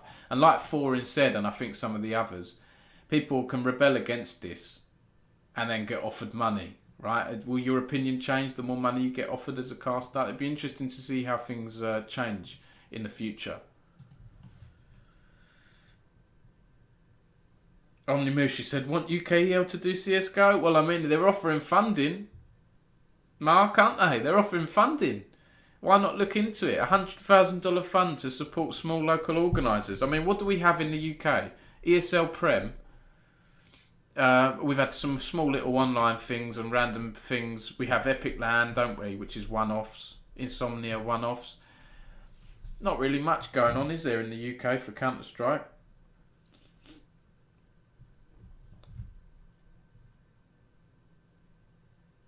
Omnimushi says, think we'd end up banning most players for toxicity, lol. Yeah, it's I haven't covered UK CSGO that much because I got put off early on with the absolute nonsense and things I received from some people in the community, and a lot of some of them have moved over to Valorant now, and I've seen industry friends, the likes of Yinsu Collins, have to deal with some of their nonsense. Let me send you that link. So if you go on our site, let's have a look here.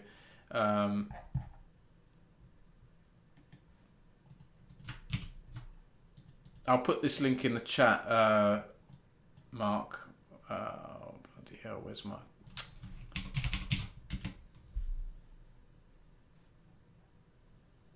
I'll just go back on the page. Hang on.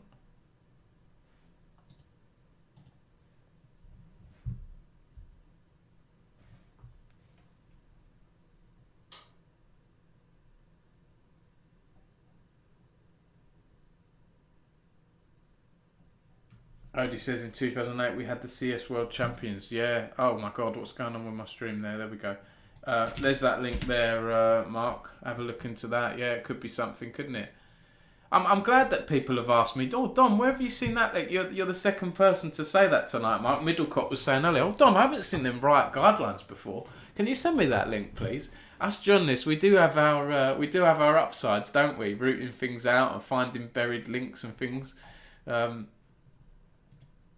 Always happy to help, of course. Shall we move on to our next story then? I feel like we've done the ESL. I had three main stories to cover tonight. I may do some of the other stories as well, but I had three main stories to cover tonight, which I feel like I've done two of them now. Crazy says, Odie, when Rogue getting back into Counter-Strike? So, yeah, speaking of LEC, Rogue... 6-0, Odie. Let's look at, before we get into this story, let's look at today's matches. So, spoilers, if anyone's on here. Here we go. So, I didn't watch many of these games live. I watched the BDS one and I watched the Excel one. Excel lost their game after bringing in Mickeys. We'll talk about them. Obviously, they were playing Mad Lions, but Rogue 6-0. Right, you're the only team, Odie. Yeah, you're top now, aren't you? Yeah, because you beat Fnatic. That Rogue Fnatic match was the battle of the 5-0s, right? The undefeated teams. And Rogue are at the top. Rogue always do well, don't they, in the split? Always finish first or second, and then just falter at the playoffs. So let's see if Rogue can keep up this momentum. Let's see if they can actually do it in the playoffs. Because Rogue... they're a very good league side, aren't they? And they're maybe not so much in playoffs and tournaments. So I'd love to see it. Maybe that'll change now with their new additions, Malrang and so on. Maybe they'll have a different mentality, a different approach to playoffs. Bit of luck as well. Sometimes you need a bit of luck, don't you, in knockout tournaments. Odie says, I've waited a few years to tweet my ex-teammate Sam Matthews. Our jungler is a beast and Larson has been unleashed. Yes, I like it. Odie, I might have to. Do you know what, Odie? I might have to use that as a quote, Odie. I like that. There. Do you mind if I use that as a quote on that? I'm going to put that out as a tweet. Do you mind if I do that? And I'm going to say we're chatting about this now on the Esports News UK Twitch. You don't mind? Okay. That's a good quote. Did you intend that to rhyme, Odie? There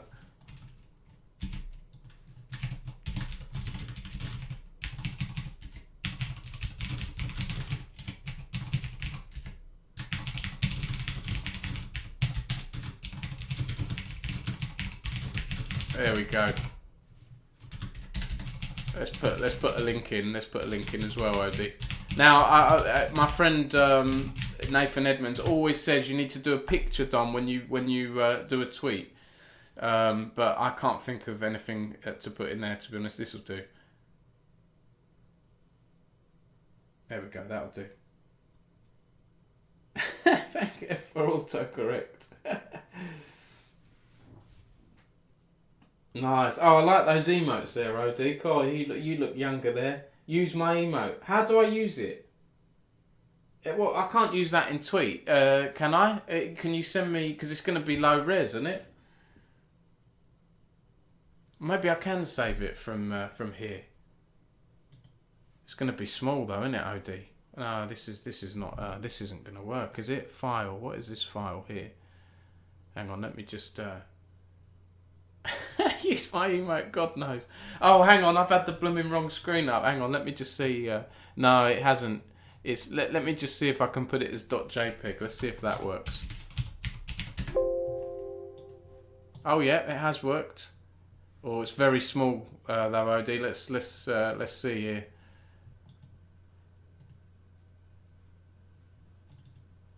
Yeah, no, that's going to come up too big, isn't it? If you have a higher res one, I'll do it.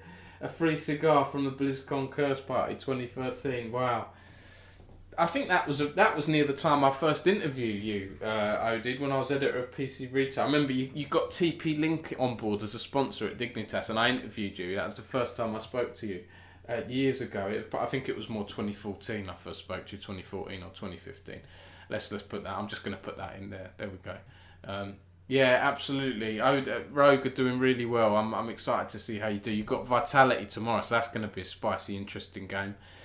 Oh, I don't know. I don't know. I don't like to say it. I kind of fancy a Vitality upset. I don't know. They're on their ascendancy, aren't they? They've got 3 wins in a row now after their 3 losses in a row. They're starting to find a bit of form. I know they only played SK today, but we'll see. Yeah, they were a good sponsor. Yeah, absolutely. So those are some of the scores today. G2 won again, beat Misfits. And Excel, right, they're still in the same place, aren't they? 2 wins, 4 losses. You know, is it going to be 4 wins, 8 losses? They're still in that sort of bottom third. Not quite in the bottom 2, but not quite in the top 6. They're still struggling to get to that playoff. Astralis, oh dear. 6 losses in a row. Astralis, you know, for an org that have done so well in CSGO in recent years, to be, you know, they're not good, are they, on the results wise anyway. So we'll see what happens there. But yeah, on Excel, they brought in Mickey's. How do you pronounce it? Is it Mickey X? It's not Mickey X, is it? I pronounce it as Mickey's. To LEC team, replacing deeply sad and support player Advian. And I've got a little exclusive here. I contacted them just to check something, and I managed to actually just speak to Tim Riker on the phone for 10 minutes, and it was really nice to talk to him. I'm going to visit the Excel office at some point once it's all opened in Shoreditch, so that should be good as well. But yeah, before we go into the comments from Mickey, there was a lot of drama around here because Advian, who was called up last year from their academy team, BTXL, it's now JDXL, he was doing okay. He started off pretty well last year, but he's been replaced, and it was all sudden. And obviously, when you can get someone like Mickey in, who's does done well with G2, who's got a lot of experience as a support player, you know, you're likely to take him. But for Advian, it's very frustrating because he said, "I'm not sure how to feel. On Sunday, I was told by management of Excel to be replaced by Mickey just 2 weeks." After 2 weeks of playing the spring split, decision was taken by management without any open dialogue with my teammates or any heads up to me prior to the decision already being made. This decision, as I'm told, is not based on performance motivation issues or regards to my personality or anything else. It's purely a business decision. During the off-season, he says, Excel made it clear that the roster for 2022 was going to be rebuilt around Markoon and I. Markoon is the other academy graduate who was a jungler. They came up together. This gave me a lot of confidence and trust from the org. So it deeply saddens me I won't have the opportunity this year to prove and develop myself during the full split in the LEC. So yeah, it is sad. I do feel bad for Advian. I see this a lot. I see players coming up from the European regional leagues, and they last a split or two, and then they just get swapped out. And I really hope Matty at Team BDS can stay like for the whole year in the LEC. He's had a bit of a slow start. They won today, which is good for him. But I see this a lot with these academy players. They come in for a split and then they go, and then they really struggle to get back in the LEC. And I feel he hasn't had time to show what he's capable of, as he said there. So yeah, it is frustrating, but you're getting a big player in as well. So yeah, Mickey X, yeah. They really didn't handle it very well, Omnimushu says. Yeah, and Al Crazy said they did this before with Checolate. Yeah, so I spoke to Tim, because I wanted to question them. My question was, when Advian said it was management's decision, when I'm looking at that, the word management, I don't think coaching staff, I think CEO and C-level management, right? And I'm thinking, if that's the case, there's something wrong's gone on there, because it should be the head coach and so on making this decision, right? Maybe with Tim, and that was the case. When I contacted Tim, he said, yeah, Tim told me it was the esports director, Tim, and coaching staff that made the decision. Now the coach, I said on Twitter, I said to Megalodontus in the week, the coaching staff have evaded a lot of this flack, haven't they? They've evaded a lot of this stuff. They've been very quiet on Twitter. Young Buck, we'll come on to that in a bit, the DJ week later on. Young Buck has been very, very quiet on Twitter around this. I didn't really see them saying much, to be honest.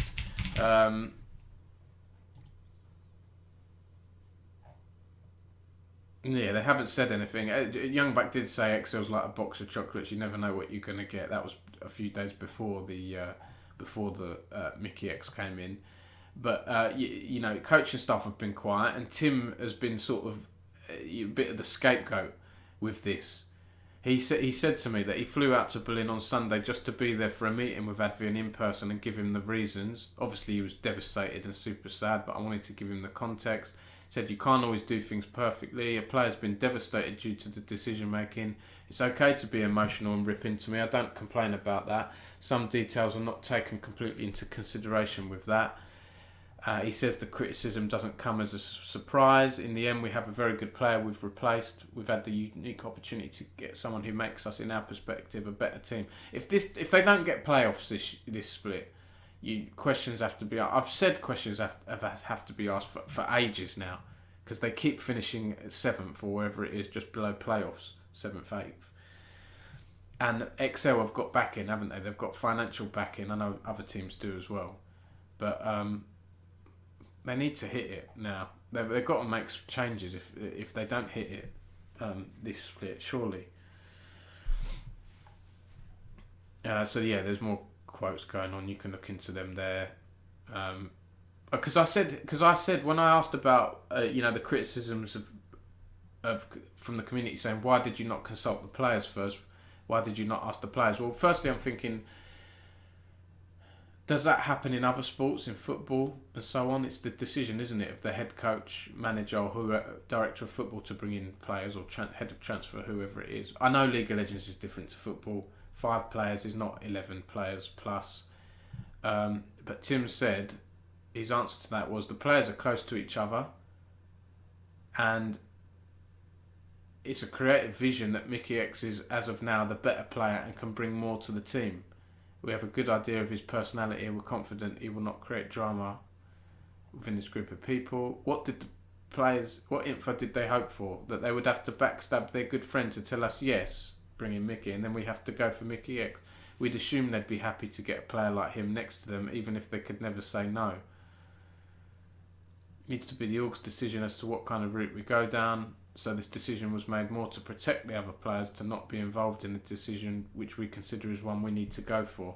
We wouldn't have spent additional money on that if we didn't have the confidence to make this decision. Mega Shark Person, how's it going? Dom's still streaming? Yeah. I tend to do sort of 2-hour streams. I started at about 9:30, so we will probably go on for another 30-40 minutes or so. This is late for you, isn't it? This is late for you. Thank you for tuning in. As always, I've mentioned you quite a few times actually. I was talking to you, weren't I, about the Mickey X stuff and how the coaches at Excel seem to be awfully quiet, and Tim's taken a lot of the flack. Crazy said this screams corporate. Yeah, they have gone more corporate, haven't they? Odie said Tim's brother is the founder of ESL. That's right, Ralph Reichart. Yeah. Odie said got nothing to do with the players. Who knows what happens behind closed doors? There you go. Yeah. Yeah, I know. I started streaming this during the last match of the LEC, didn't I? I thought, well, there's a reason for that, Mega. As I told you earlier, I'm not working this weekend. Obviously, if something crazy happens, like Faker joins Excel, some madness, text me, please. But otherwise, I'm having time off this weekend. I need it. Crazy said the Excel spirit is kind of dying. It is sad, but also, you know, Joel and Kieran should be proud of what they've created. They are a big org and well followed. Yes, they lost control with their stake in the business and aren't there anymore. But XO are big, aren't they? Right, and they do have fans. So we'll see what happens. They have some good players as well. FIFA players, Fortnite, UK players as well, of course.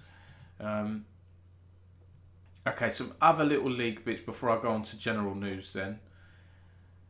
Riot have teased a new league champion. I sometimes cover stories like this.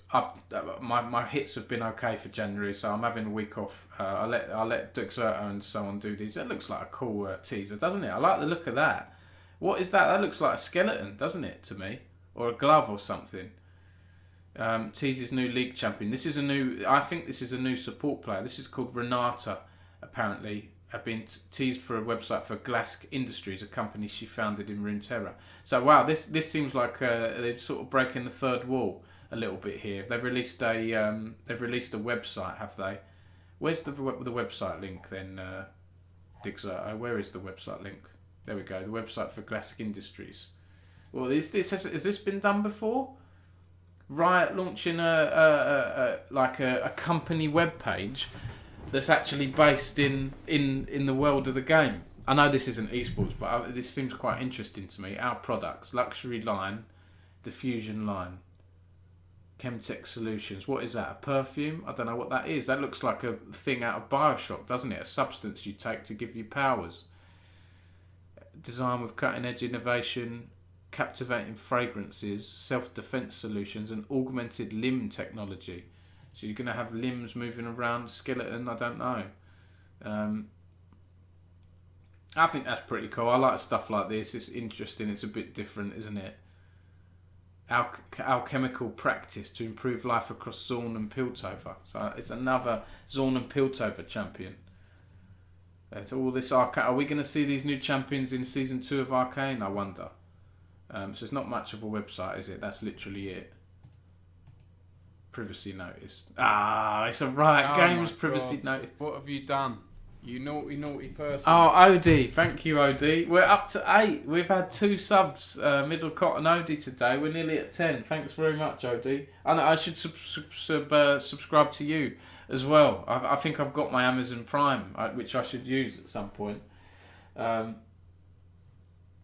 Crazy says, I don't like social media where they're going as it feels too forced to be a G2 fan page. Yeah, well, they're probably having meetings, aren't they? What can we do? Oh, let's be like G2. I'm sure a lot of orgs out there have meetings saying that, can we be more like G2, to be honest. So yeah, there's a new champ coming. I did write a thing about Riot. I've said it's going to be a support champion focused on money. If it is focused on money, this makes sense, right? Our products. It's almost as if this character is like a sort of Tony Stark vibes. My God. I'm getting. What have you done? You naughty person. Caster Gems. Thank you, Caster Gems. How are you? This is very nice. We're on a sub-train again. Odie says you will learn new swear words watching me. I remember when I tuned in once, Odie, and you was having a bit of bad luck with, at one time, you were having a bit of bad luck with some hackers or something. They were doing some dodgy things in the game, and you were getting royally peed off with them. And I felt bad because I was in your chat, but you weren't having a good time. But yeah, hey, it's games at the end of the day. Hey, I've raged a little bit in League of Legends, right, with teammates and things over the years. I've mellowed out a bit over the years, but yeah, I get it a little bit as well. Yeah, thank you, Caster Gems. I appreciate that. How are you? How are you doing? Omnimush, I need to reply to you on Discord. Oh, it's reminded me of being in here. iCrazy said the social media manager is a big G2 fan and he does too much to interact with G2. I've seen them try and do banter and things with G2 as well. I do think G2 are on another level to Excel, of course, but if they want to piggyback and see what they can do there, then we'll see. I mean, they've just taken a G2 player, haven't they, Mickey X? So yeah, they do. I guess they do want to be like that. Here's another league little story here. I wanted to write this up for my site. I didn't have time this week with all the craziness that was going on with Saudi and other stories like that. Team Singularity they're in the NLC have got an academy, 2.0 academy they've announced, which sounds pretty interesting. They're going to have programs in a lot of games here, more than 10 games: Rocket League, Valorant, Fortnite, CS:GO. It's a Path to Pro program. Oh, there we go. So yeah, it's going to provide esports clubs, schools and education providers to provide students, members an opportunity to grind their way to a professional contract with the Path to Pro mission board.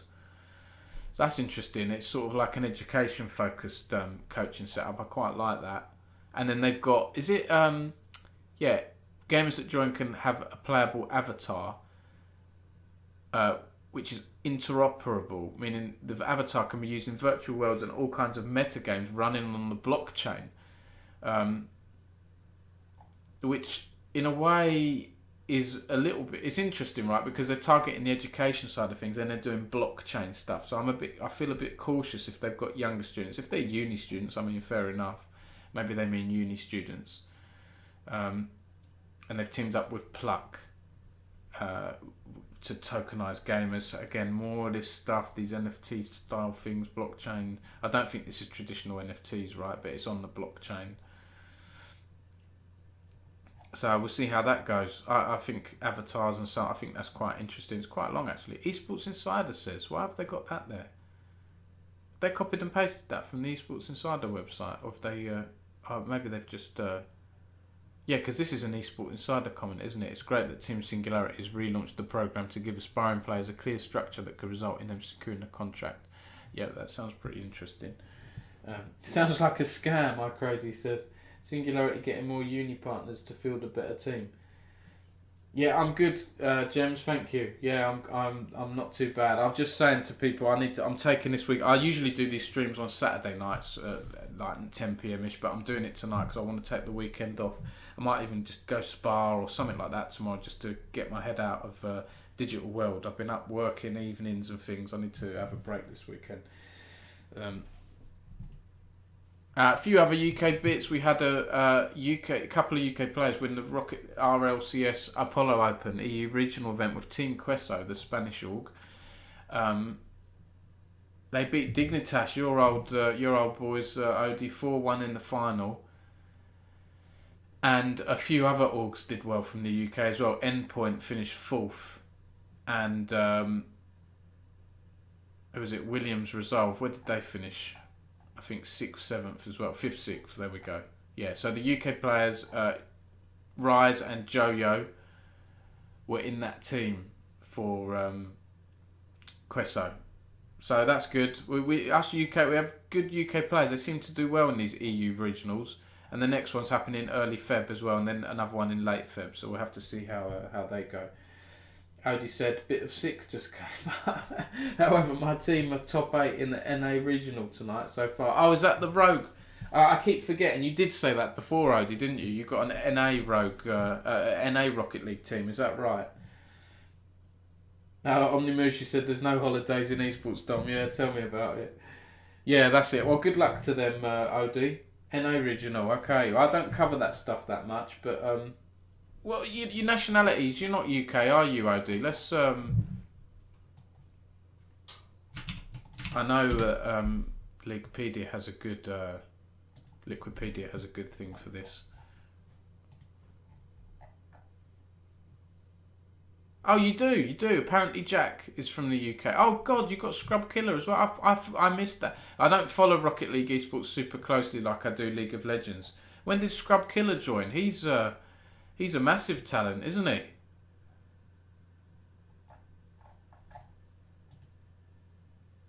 Oh, God, he's been with you guys. Now, is this the American date format? Is this...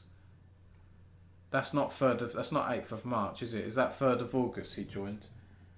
Oh God, I'm an idiot. Oh dear, I apologise. Oh, for God's sake. It's because they were in the final. Sorry, Odo, you're probably really annoyed at me for doing that. Yeah, oh God. No, but I was also intrigued in Dig as well. I didn't realise they had some UK talent there as well. Can I go NA regional? Is that going to come up here? No, I don't think it is it? Is it RLCS still? Is this it?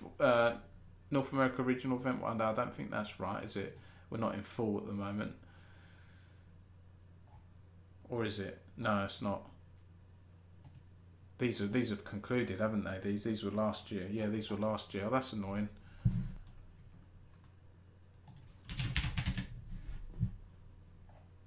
It's not coming up on Liquipedia, which is annoying. Oh, NA Regional 2. Dom quickly backpedaling. Yeah. It's late as well. That's my excuse. Oh, yes. Sorry, ID at the bottom. Yeah, there we go.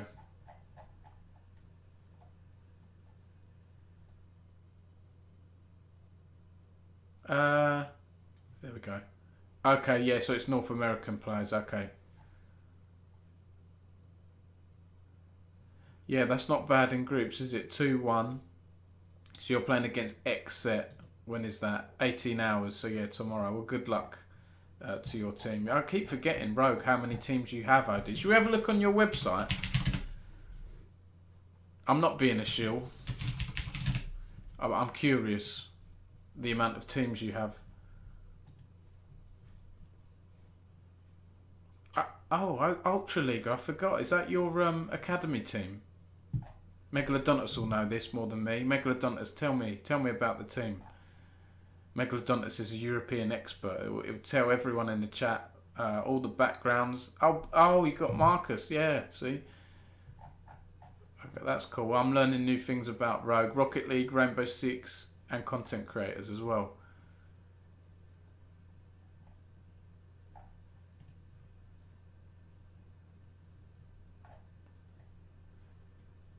I want to say Rogue. Yeah, you got Leon. There you go. You got UK talent in Rainbow Six. I knew that from where I've done a few articles and things.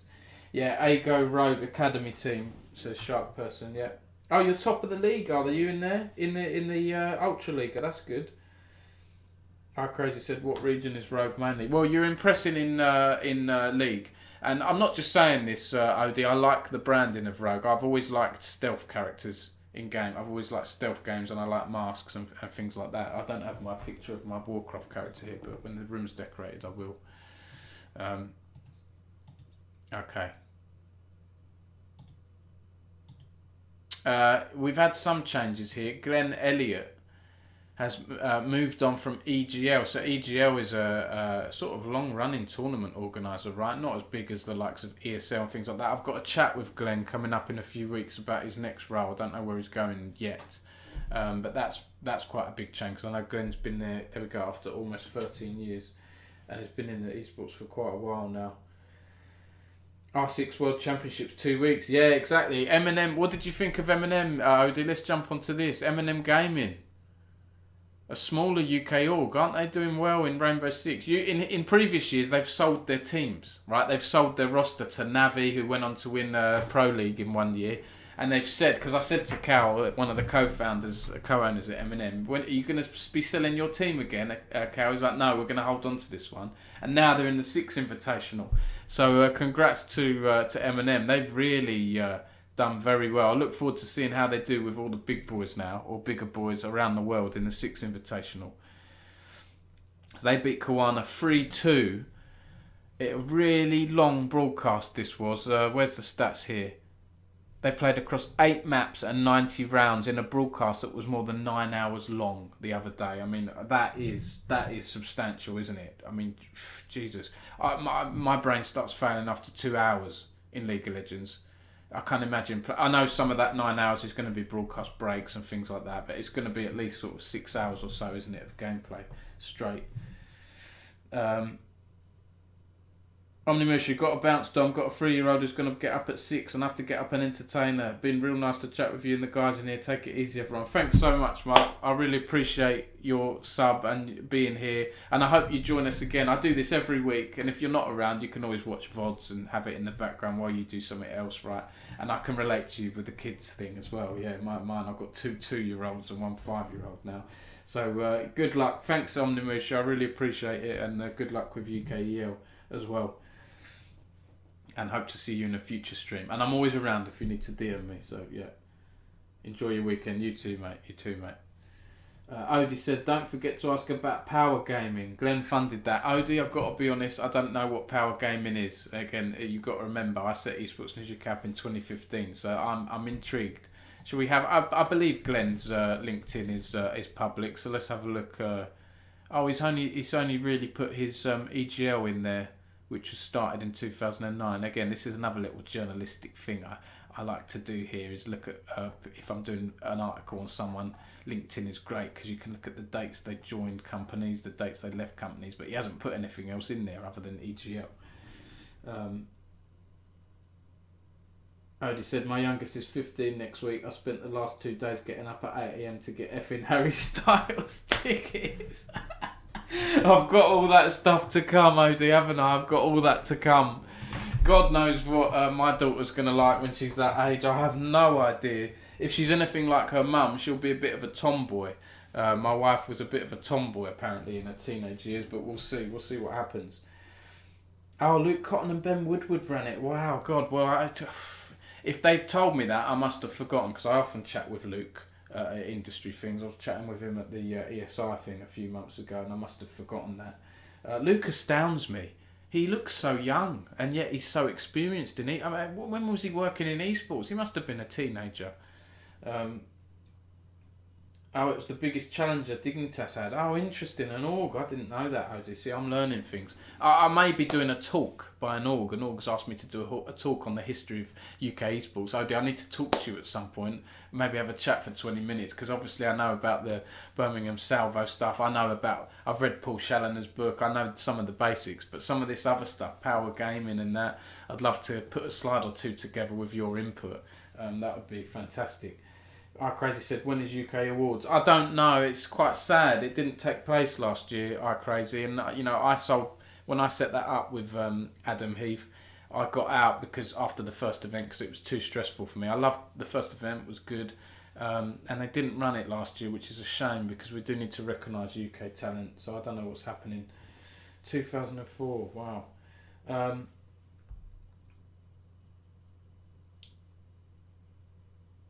They are Eminem the best. Crazy says, I love Cow and how he's running Eminem. And Odie said they are similar to what Dig was. Yes. Yeah, good luck to Eminem.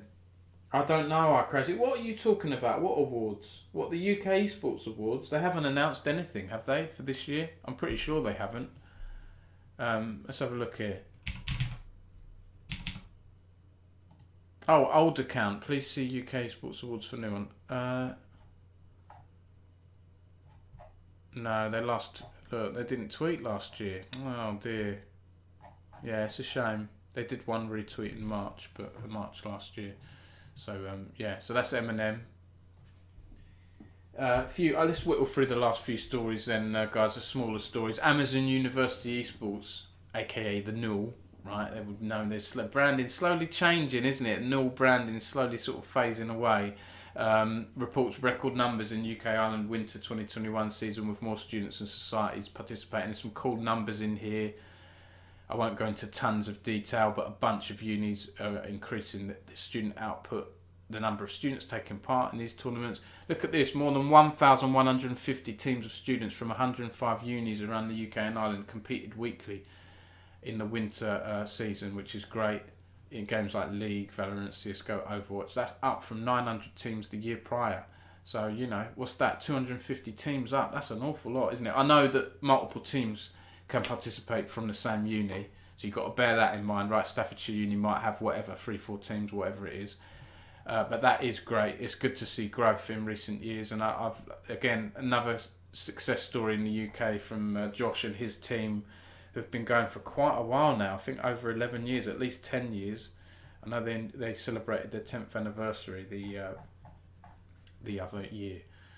So yeah. Ricksg's announced new Huntress Trials tournaments, so their tournament for women and other marginalised genders.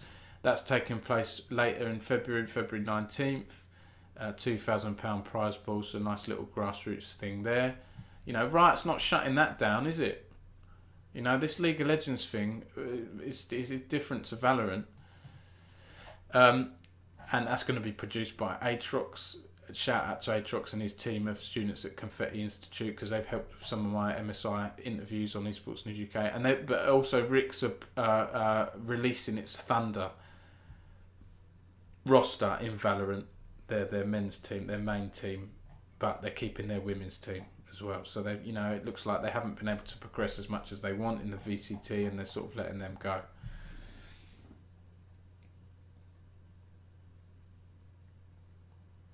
They recently hired my old housemate too. Is that Rick's? Is that Gems? Our Crazy said, wish orgs were able to have a link with unis to create a base for them to get jobs with orgs, or even a job in the industry. Well, some have. I think Barrage and or Rizal, I think a few others have had links. Lucent have had a link with a college. You know, it does happen, but it's not massive. Odie says, esports never stops. My EU GM just told me one of our toilets just exploded. Oh my god. I love esports midnight in Berlin. Oh my god. Is that Rogue? Is that an exclusive, Odie? Is this an exclusive we can put somewhere? Obviously, you have just told a public stream. I don't have to put it out there. Rogue toilet. Actually, I don't know if I want to be searching for this stuff. But if you've literally just heard it, Odie, I don't think it's going to be on your socials, is it? I mean, that could be good for your social media manager, couldn't it? To put in. What have our players been eating? We've gone 6-0. But with the toilets just blown up.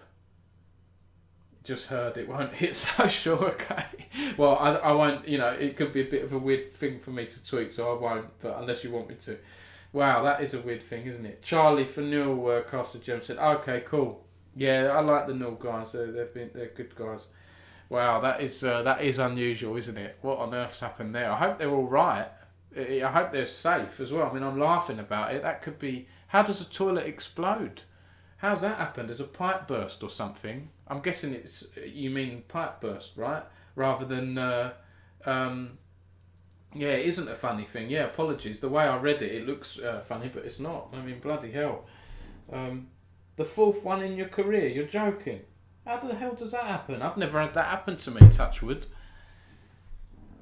Our Crazy's got to go. It's a busy day of CSGO stuff. Crazy, thank you for joining. It has been a long stream. We're almost 2 hours now, so I appreciate your support a lot.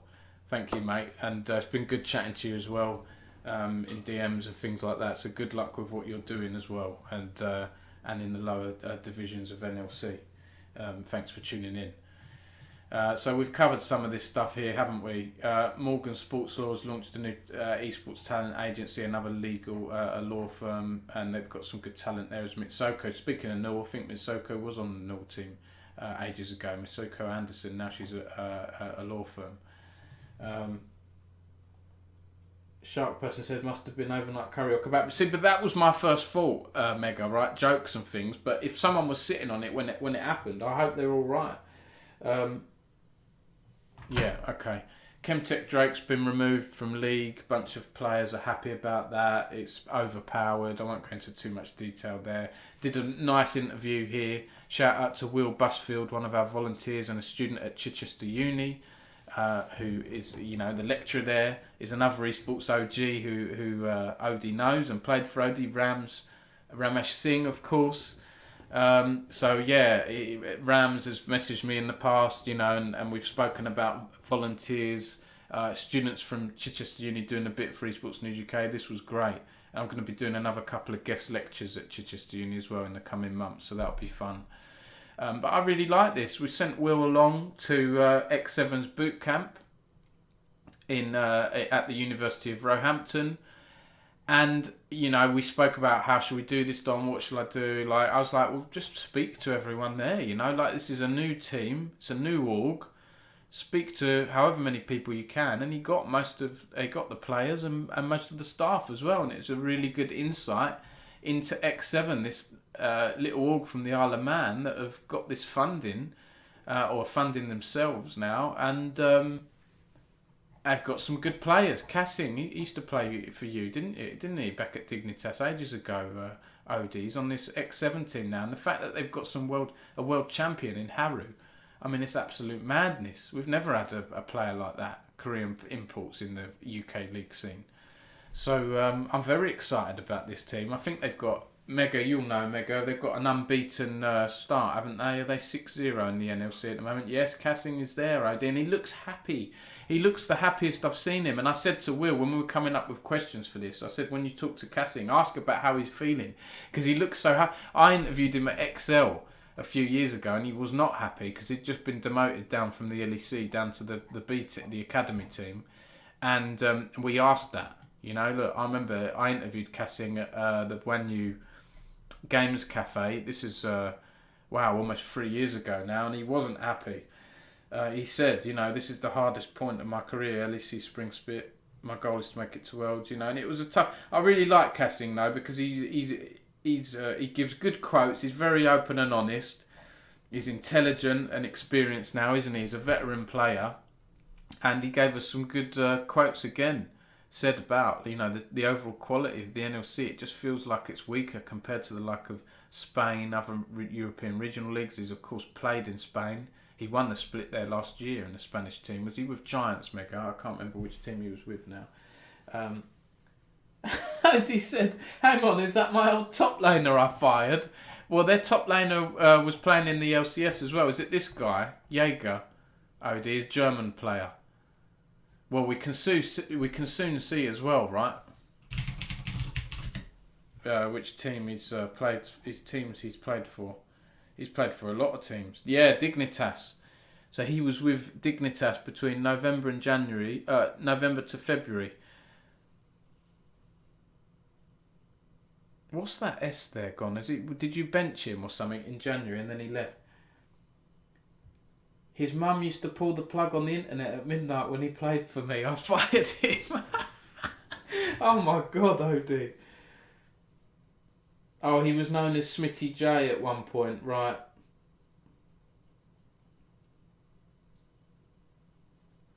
Oh, Cassing, sorry. Right, okay. Right, Cassing's mum used to pull the plug on the internet, but you fired Jaeger, right? You fired Smitty J. I'd love to ask why you fired him, OD. I know you might not be able to say, but that's interesting. Right.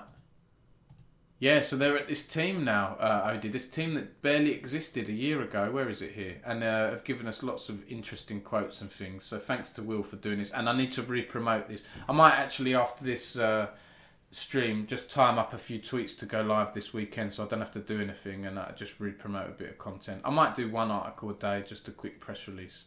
But I really like Cassing. He seems happy with the team, happy that he's with a few other veteran players as well, like Haru and Tempt from Korea. Doesn't need to tell players what to do as much. They kind of know what they're doing. Got very good chemistry. These players are smashing it in the league so far. I think they're 6-0. We'll soon be able to tell if they're 6-0. Let's have a look here. I missed one of the nights this week. It's been a busy week this week. Why are their results not in here? Usually their results are in. Why is there no NLC results going on here? This is weird.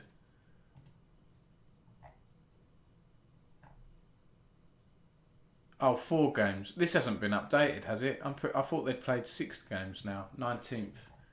I'm pretty sure they've played 6 games. Let's have a look. Oh, he refused a reasonable request. Oh dear. Well, OD, we've got another journalist in the chat here. You're going to get lots of questions. You obviously don't need to ask them, but you're going to get questions from us. It's some interesting stuff. Let's have a look here. How are they doing at the moment? Oh no, it's 4-0. Mega, is this not been updated here? I thought we've had week 4. Well, no, if we've had week 3, then that's surely... 6 games, isn't it? What's going on here?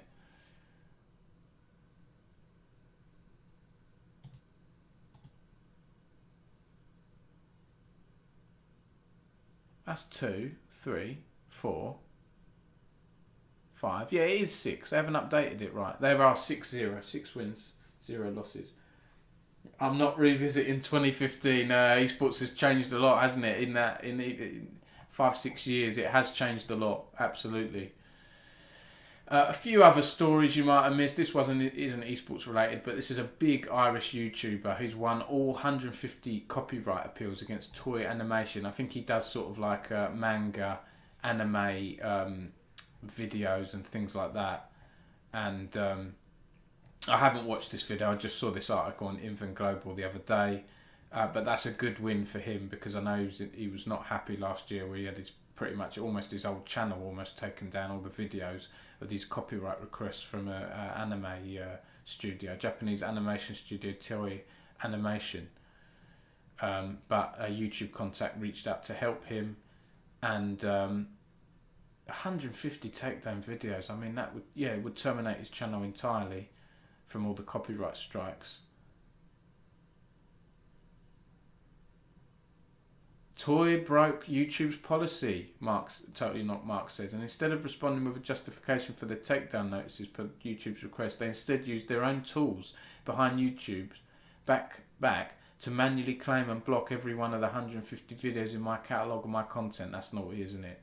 So in short, Toy explicitly broke the rules in this instance. It's important to point out that had they provided an argument that the videos were infringing under Japanese law, YouTube would likely have honoured their removed the videos worldwide, and potentially struck out my channel. Wow, that is interesting. I wanted to cover this. Again, I didn't have time this week. I wanted to write this article, but Invent have done it. Yeah. Wow.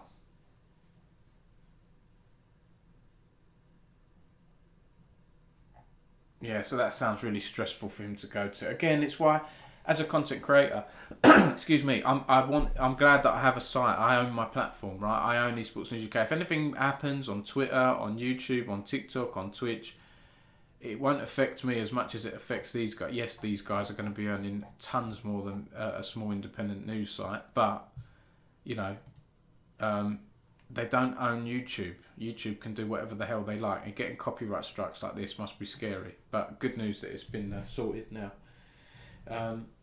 Yeah, match history hasn't been updated in Leaguepedia Mega yet, but the scoreboard tab should have the results. Yeah, that's it.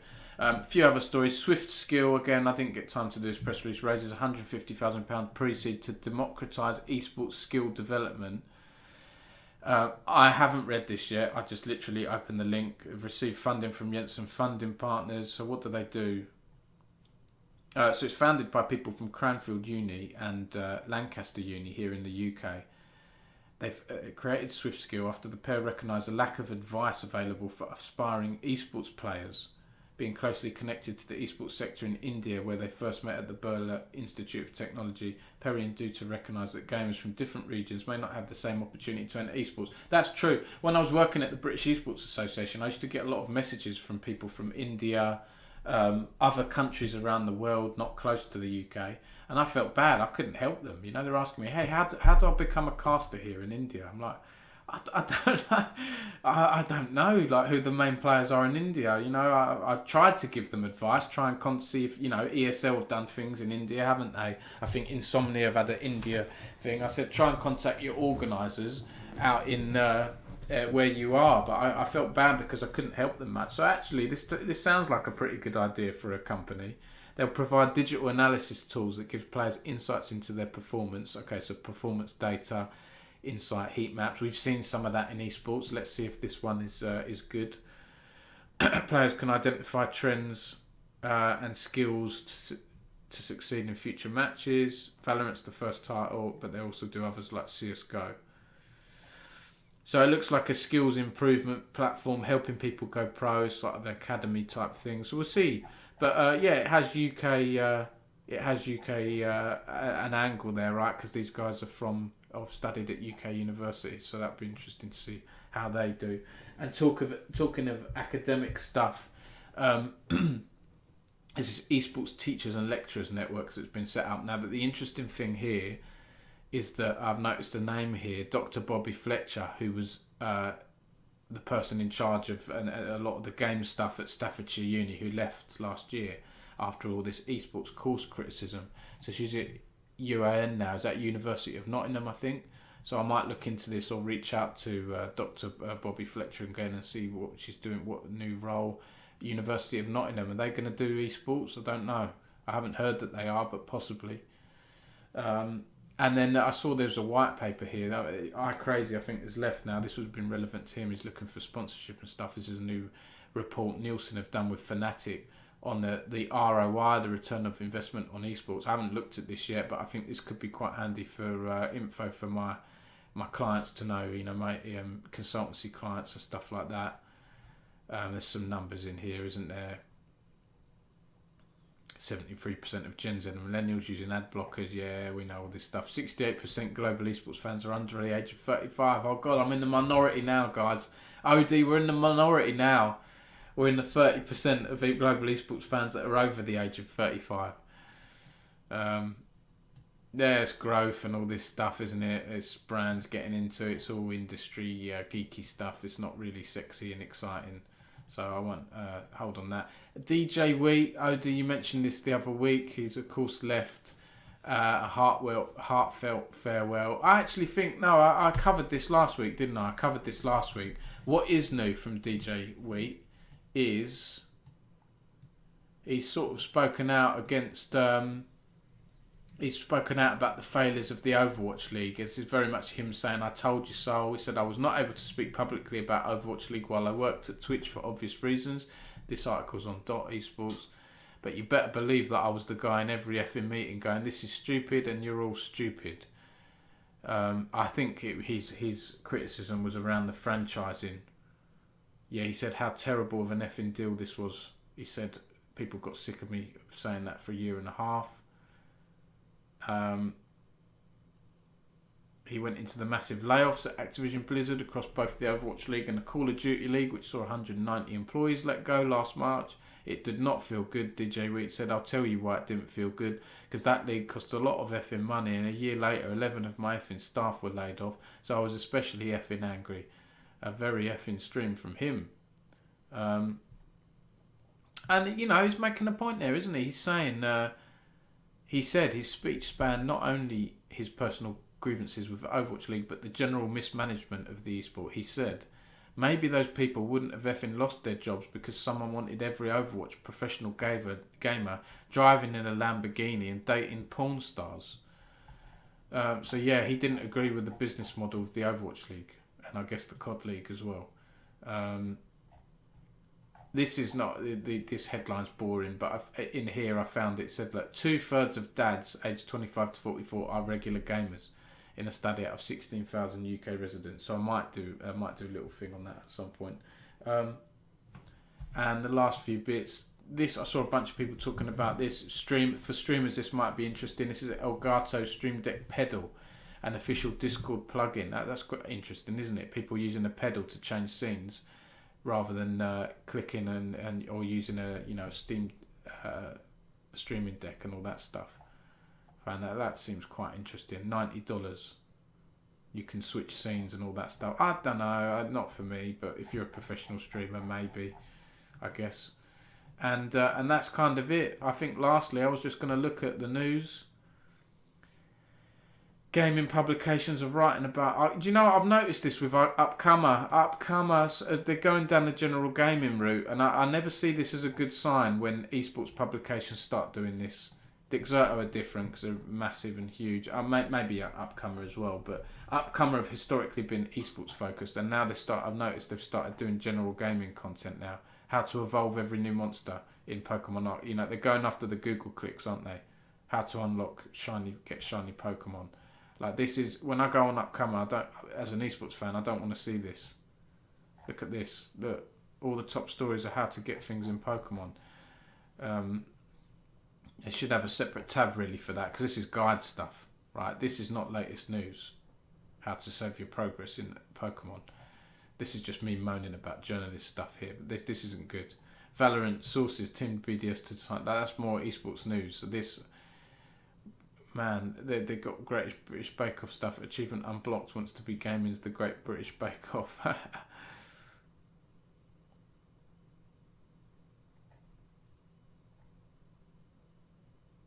Okay, Achievement Unblocked. It looks like it might be a US thing. The first video game development competitive reality show. Oh, that sounds interesting.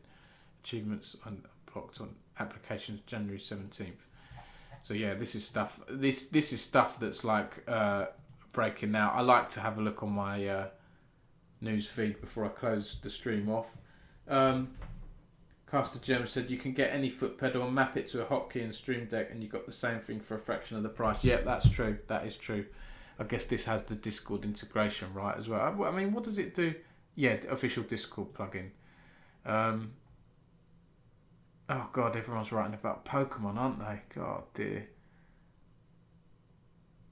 Here's one for you, OD. Warzone hackers take flying car cheat too far on Rebirth Island. You might know what that means. I don't. Flying cars through the skies. What the hell is this? Have they not sorted out these problems in the game? They're still not sorted them out, have they? God damn it. I know I sound like a moany man, moany old person at the moment. Let's have a look at this clip here.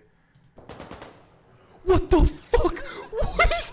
Oh my... Flying cars, OD. Have you seen that in the game before?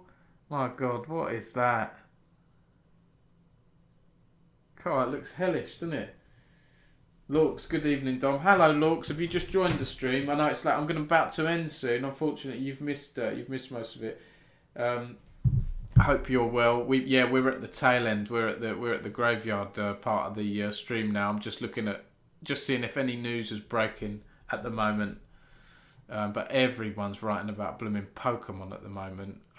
Even the esports publications trying to get traffic through Google. There are a lot of Pokemon fans out there. Overwatch League will be outsourced to a third party, sources say. This is from Olivia Richmond, who's done a lot of Overwatch stuff over the years. Interesting. Oh my God. Oh, what have you done? You naughty person. Looks, we've hit our goal. Thank you. We've got I think we got 4 subs tonight. I need to go and check back and see who's. I need to make a note of some things before I go to bed here, because I need to make a note of the sub. Thank you, Lorks. That's very kind. Wow, we've hit our 10. This is amazing. I didn't think I'd have 10 subs within the first month of being a Twitch affiliate, and we got a £50 donation tonight as well. So that's absolutely amazing. So I'll thank you guys on Twitter later after the stream. But we had 4 subs today, so that's lovely. You can check out our emotes. You got my egghead on there, and there you go. You got the Pog Champs as well. Hang on, Mega. How have you got that? Is that because you're a mod? You get access to the emotes. Is that right?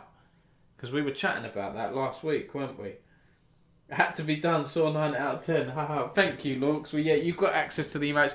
I do these streams. I'm trying to do 2 streams a week now. One on either Friday or Saturday evenings, and then one on like Tuesday, Wednesday in terms of like a interview. I'll be doing them more regularly from like mid to late Feb. We've got one more interview powered by MSI to go, which is hopefully going to be in CSGO. 2 big names I've got lined up for that, an interviewer and an interviewee. Not confirmed yet, so I can't say who it is just in case it changes. But hopefully after that, I'll be doing more regular interviews as well. Nope, I unlocked it. Oh, what did you sub? How did you unlock it? Did you sub? I don't remember you subbing. How do you unlock that? Oh, did you use channel points to get it, Mega? Look at that. That's what this is. I feel like I'm in another world, another dimension of my faces on the blooming Twitch stream. And I can do other emotes in the future. I've just done a few random ones to begin with. Oh, channel points. Oh, that's good, Mega. That's good that you got that. When are we getting the Fortnite stream? Well, do you know what? I was thinking about this. I don't know if I've got Fortnite still on my PC. Let me have a look here. Fortnite Epic Games Launcher. Let's have a look. I've been playing Fortnite on my PS4 just because sometimes when I'm playing my PS4 and I've got the controller, I can unwind a little bit more. Right, I'm not on the same PC that is that I do work on. So to do the stream, because it's fiddly, isn't it? I don't know how I'd do Twitch with the PS4. You got to get capture cards or whatever. I don't know how it works, to be honest, through PS4. So I'd rather just get Fortnite on the PC. So I'm going to try and download that now and then see how we go. Odie said, need to go shoot kids in the face in Warzone. None of that, mate. Yeah, have fun, Odie. Don't get too stressed, okay? Have fun. And thank you for your sub, mate. And talking to you, always a pleasure. Good luck. Keep up the run with Rogue. And I'll chat to you hopefully next week, Odie. Luke said, is this the new setup room? Kind of. I've not really... it's bare at the moment. It's pretty bare. It's been decorated. Carpet's being done, horrible old carpet. My carpet's being done in like 2-3 weeks, and then the lighting, I need to get a few things checked and maybe moved around. After that, I'll be bringing stuff in, and I was just saying I bought some nano lights as well, which I'm looking forward to putting up. So I've got 9 triangles you can see there. So they'll light up the room. Shout out to Nathan Edmonds, told me about them. He's a young, hip, cool person that gets old boomers like me into things like that. So it'd be nice. Have a bit of, I want to put smart bulbs in these sort of strip lights I've got up here as well, spotlights as well. So yeah, it's still in progress at the moment. Again, it's why I've been stressed recently. I've been working on all this stuff as well. So I've got to sign in Epic Games account here. Just before, hang on a minute. Let me sign in. Let me just do vlog cam. How you doing, Lorks? Anyway, how's your week been?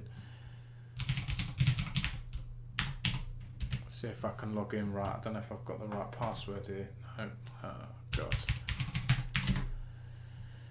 Never forget. I never remember the right password for these different things. I'm going to have to look on my phone. Oh, no. There we go. I've got it first. I'm lucky. Been good. Good.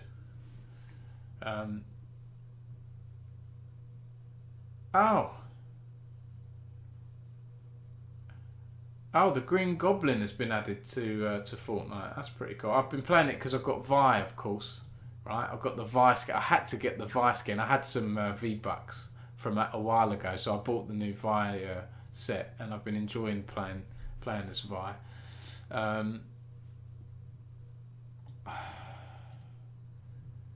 It's updating, right? 1%. We'll maybe do it for next time. I need to download it first. Yeah, I need to download it. Or give me a shout in the week. I'm up for doing a midweek stream, just playing a game. Don't have to talk about news in the midweek stream. Giants won yesterday after a 1-4 start. Had an interview for another esports job, so good for a bit stressful. Okay, yeah. I forget you're doing stuff with Giants Gaming, aren't you? What's your role there with Giants? Shark person said, Dom, your love for Vi is worrying. She's always related. I don't know what it is. She just appeals to me. She's got this punk rock sort of style. That's what I like about Vi. She don't care. But she's also sort of an enforcer, so she kind of does. I like that sort of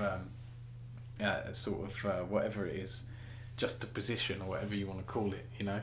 I like Vi, and I like her play style. Well, I used to like her play style. You know, go in with a Q, go in with your R, your ult.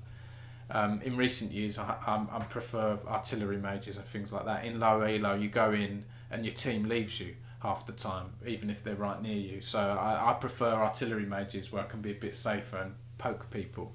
But I like Vi's style, and if I'm playing with a team of friends, I'm usually pretty good with Vi when I've got a good team. I know they say don't blame your teammates, but I don't like Vi too much in solo queue. You die a lot, and that's part of your job as well, right? In solo queue, you can engage, you get a few of them, then you die, and your team cleans up. I don't really like that play style, to be honest, in solo queue. Yeah, an analyst and assistant coach for them. Oh, great, remote work, but I get to stay with them for playoffs usually if we make it. That's brilliant, isn't it? That's really cool. Pastor Gems. See, Vi for me is a 5-mana 2/4 with tough and challenger. I've forgotten how she behaves in League. Yeah, and she is for me as well, because I played an awful lot of Runeterra over Christmas, and I'd done Vi's. What did they do it? What's that single player mode now?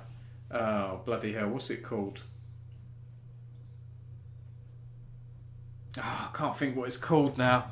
The Legends Champions of something, is it? The Legends of Runeterra. Let's have a look here. Path of Champions, that's it. My God, some of that was hard. Have you done that, Gems? Because some of that was blooming hard. So it took me a long time, but I got it. I've done it with Vi. And Vi was hard because she's a late game, right? You build her up, you play cards to power her up, and then you put her there. And what I do in some of the matches, I know it's an AI mode, right? But I'd put her down, power her up, and then Karma would just send her back to my hand, and then I've got to power up again. I'm dead at that point. So frustrating to play. I prefer playing her against, PvP mode. Although in my PvP against other players mode, I have a really cool blood deck with Vladimir and his crew, his blood crew, and Braum. Right, so regen and hurting yourself to power yourself up thing. That's a really cool deck. I like that a lot. Got bored of it, not difficult, did a few runs and stopped. I found it quite challenging with I'm playing it through again with Caitlin. Usually I play it when I'm putting my kids to bed and I don't want to be working. I'll just play Runeterra for a bit. Caitlin's a lot easier than Vi, I find, to progress through. So yeah, let me see this. Okay, Fortnite 5% done. Yeah, it's gonna take a while, unfortunately. Let's have a look at this then. This is a new story here. Overwatch League will be outsourced to a third party, apparently, according to Sports Business Journal. Well, I mean, all this can be up in the air now, isn't it? Things are going to change with Microsoft coming in. Good. We need some change at Overwatch and COD, in my opinion. Likely farm out its operations to a third party. Yeah, Microsoft's already using a third party esports engine for its Halo Championship series. Yeah, and their esports engine is using it in COD League as well, isn't it? As I understand it, they've changed there. So yeah, that's some breaking news. What else we got here? Yeah, I was just looking at other breaking news before I stopped the stream, and it's not breaking news. It's people writing about Pokemon and FIFA at this time of night. You've got all the guides writers up writing things for the weekend to catch people on Google searching for these things. There's not much esports news happening now, is there? I guess you probably had a few LEC stuff. WoW community pays tribute to legendary fan after he passed away. Oh, another sad story. Who was the fan? Let's have a look here. Oh, I saw this on Reddit. It's a player's dad. Yeah, that is. He was a Tauren Moonkin that enjoyed to farm and do open world PvP. This was me gifting the Moonkin pet. He didn't know how to claim it, so I went over and helped him. Sad story. It's that's the thing with the internet, right? You hear of all these other people's lives that you wouldn't have heard of before we had the internet. It's all Pokemon stories, isn't it? My goodness me. Oh, there we go. So there's some LEC stuff. Nothing really much happened, did it, on the LEC tonight? I mean, Rogue 6-0. I watched a couple of games. It was good to X-Matty and Team BDS to get a win again. Yeah, you missed all that, Lorks. You'll have to go back. I've covered all that extensively at the start of the stream, the Leaguesgg GG stuff. Forgot to mention, Caster Gem said we had a UK guy hit second place in Legends of Runeterra back in October seasonal. I covered a few Legends of Runeterra UK esports stuff over the past year or so, but I can't remember who that was now. I think that's it, guys, isn't it? I think I've had a good chat about everything. It's been quite an extensive chat today. Just seeing if there's any other interesting news before I go. I like to cover as much as I can.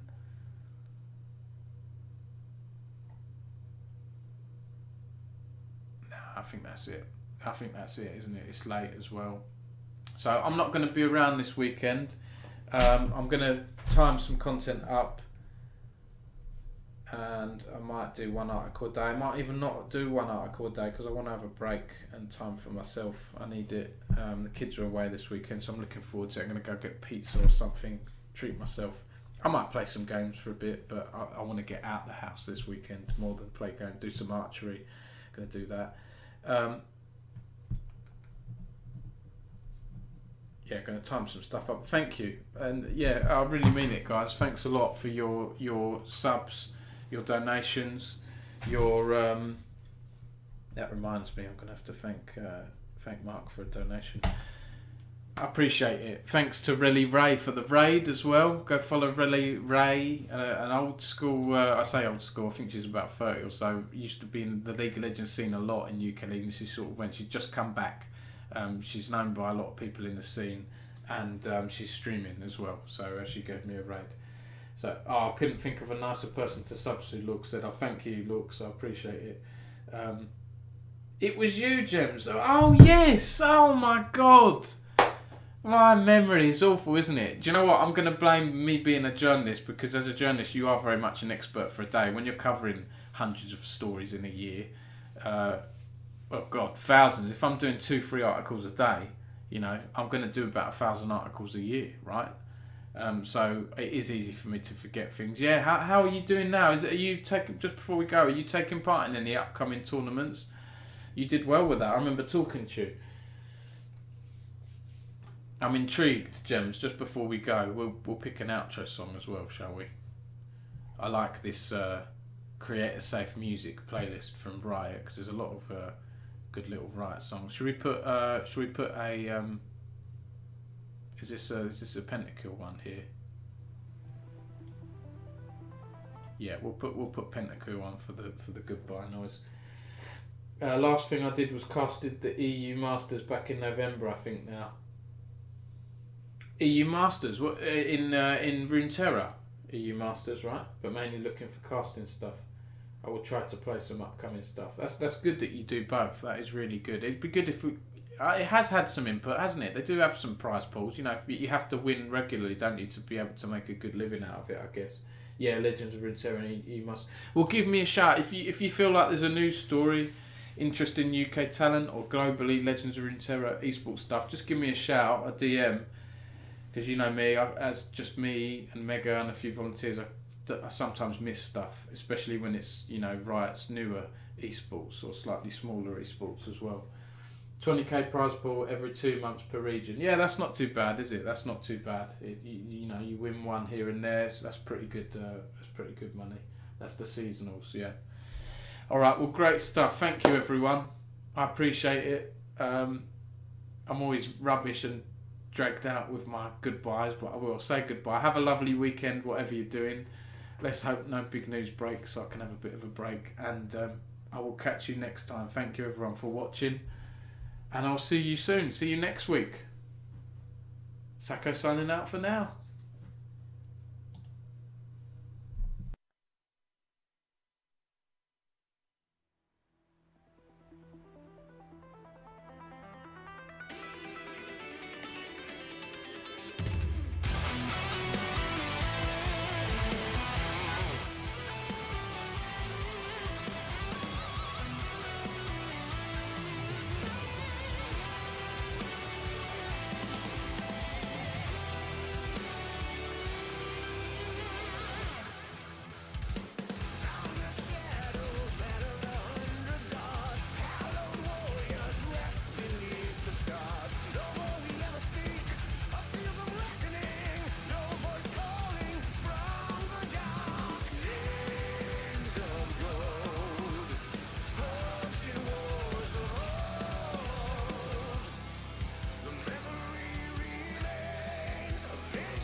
coming of all the fortune of the realm.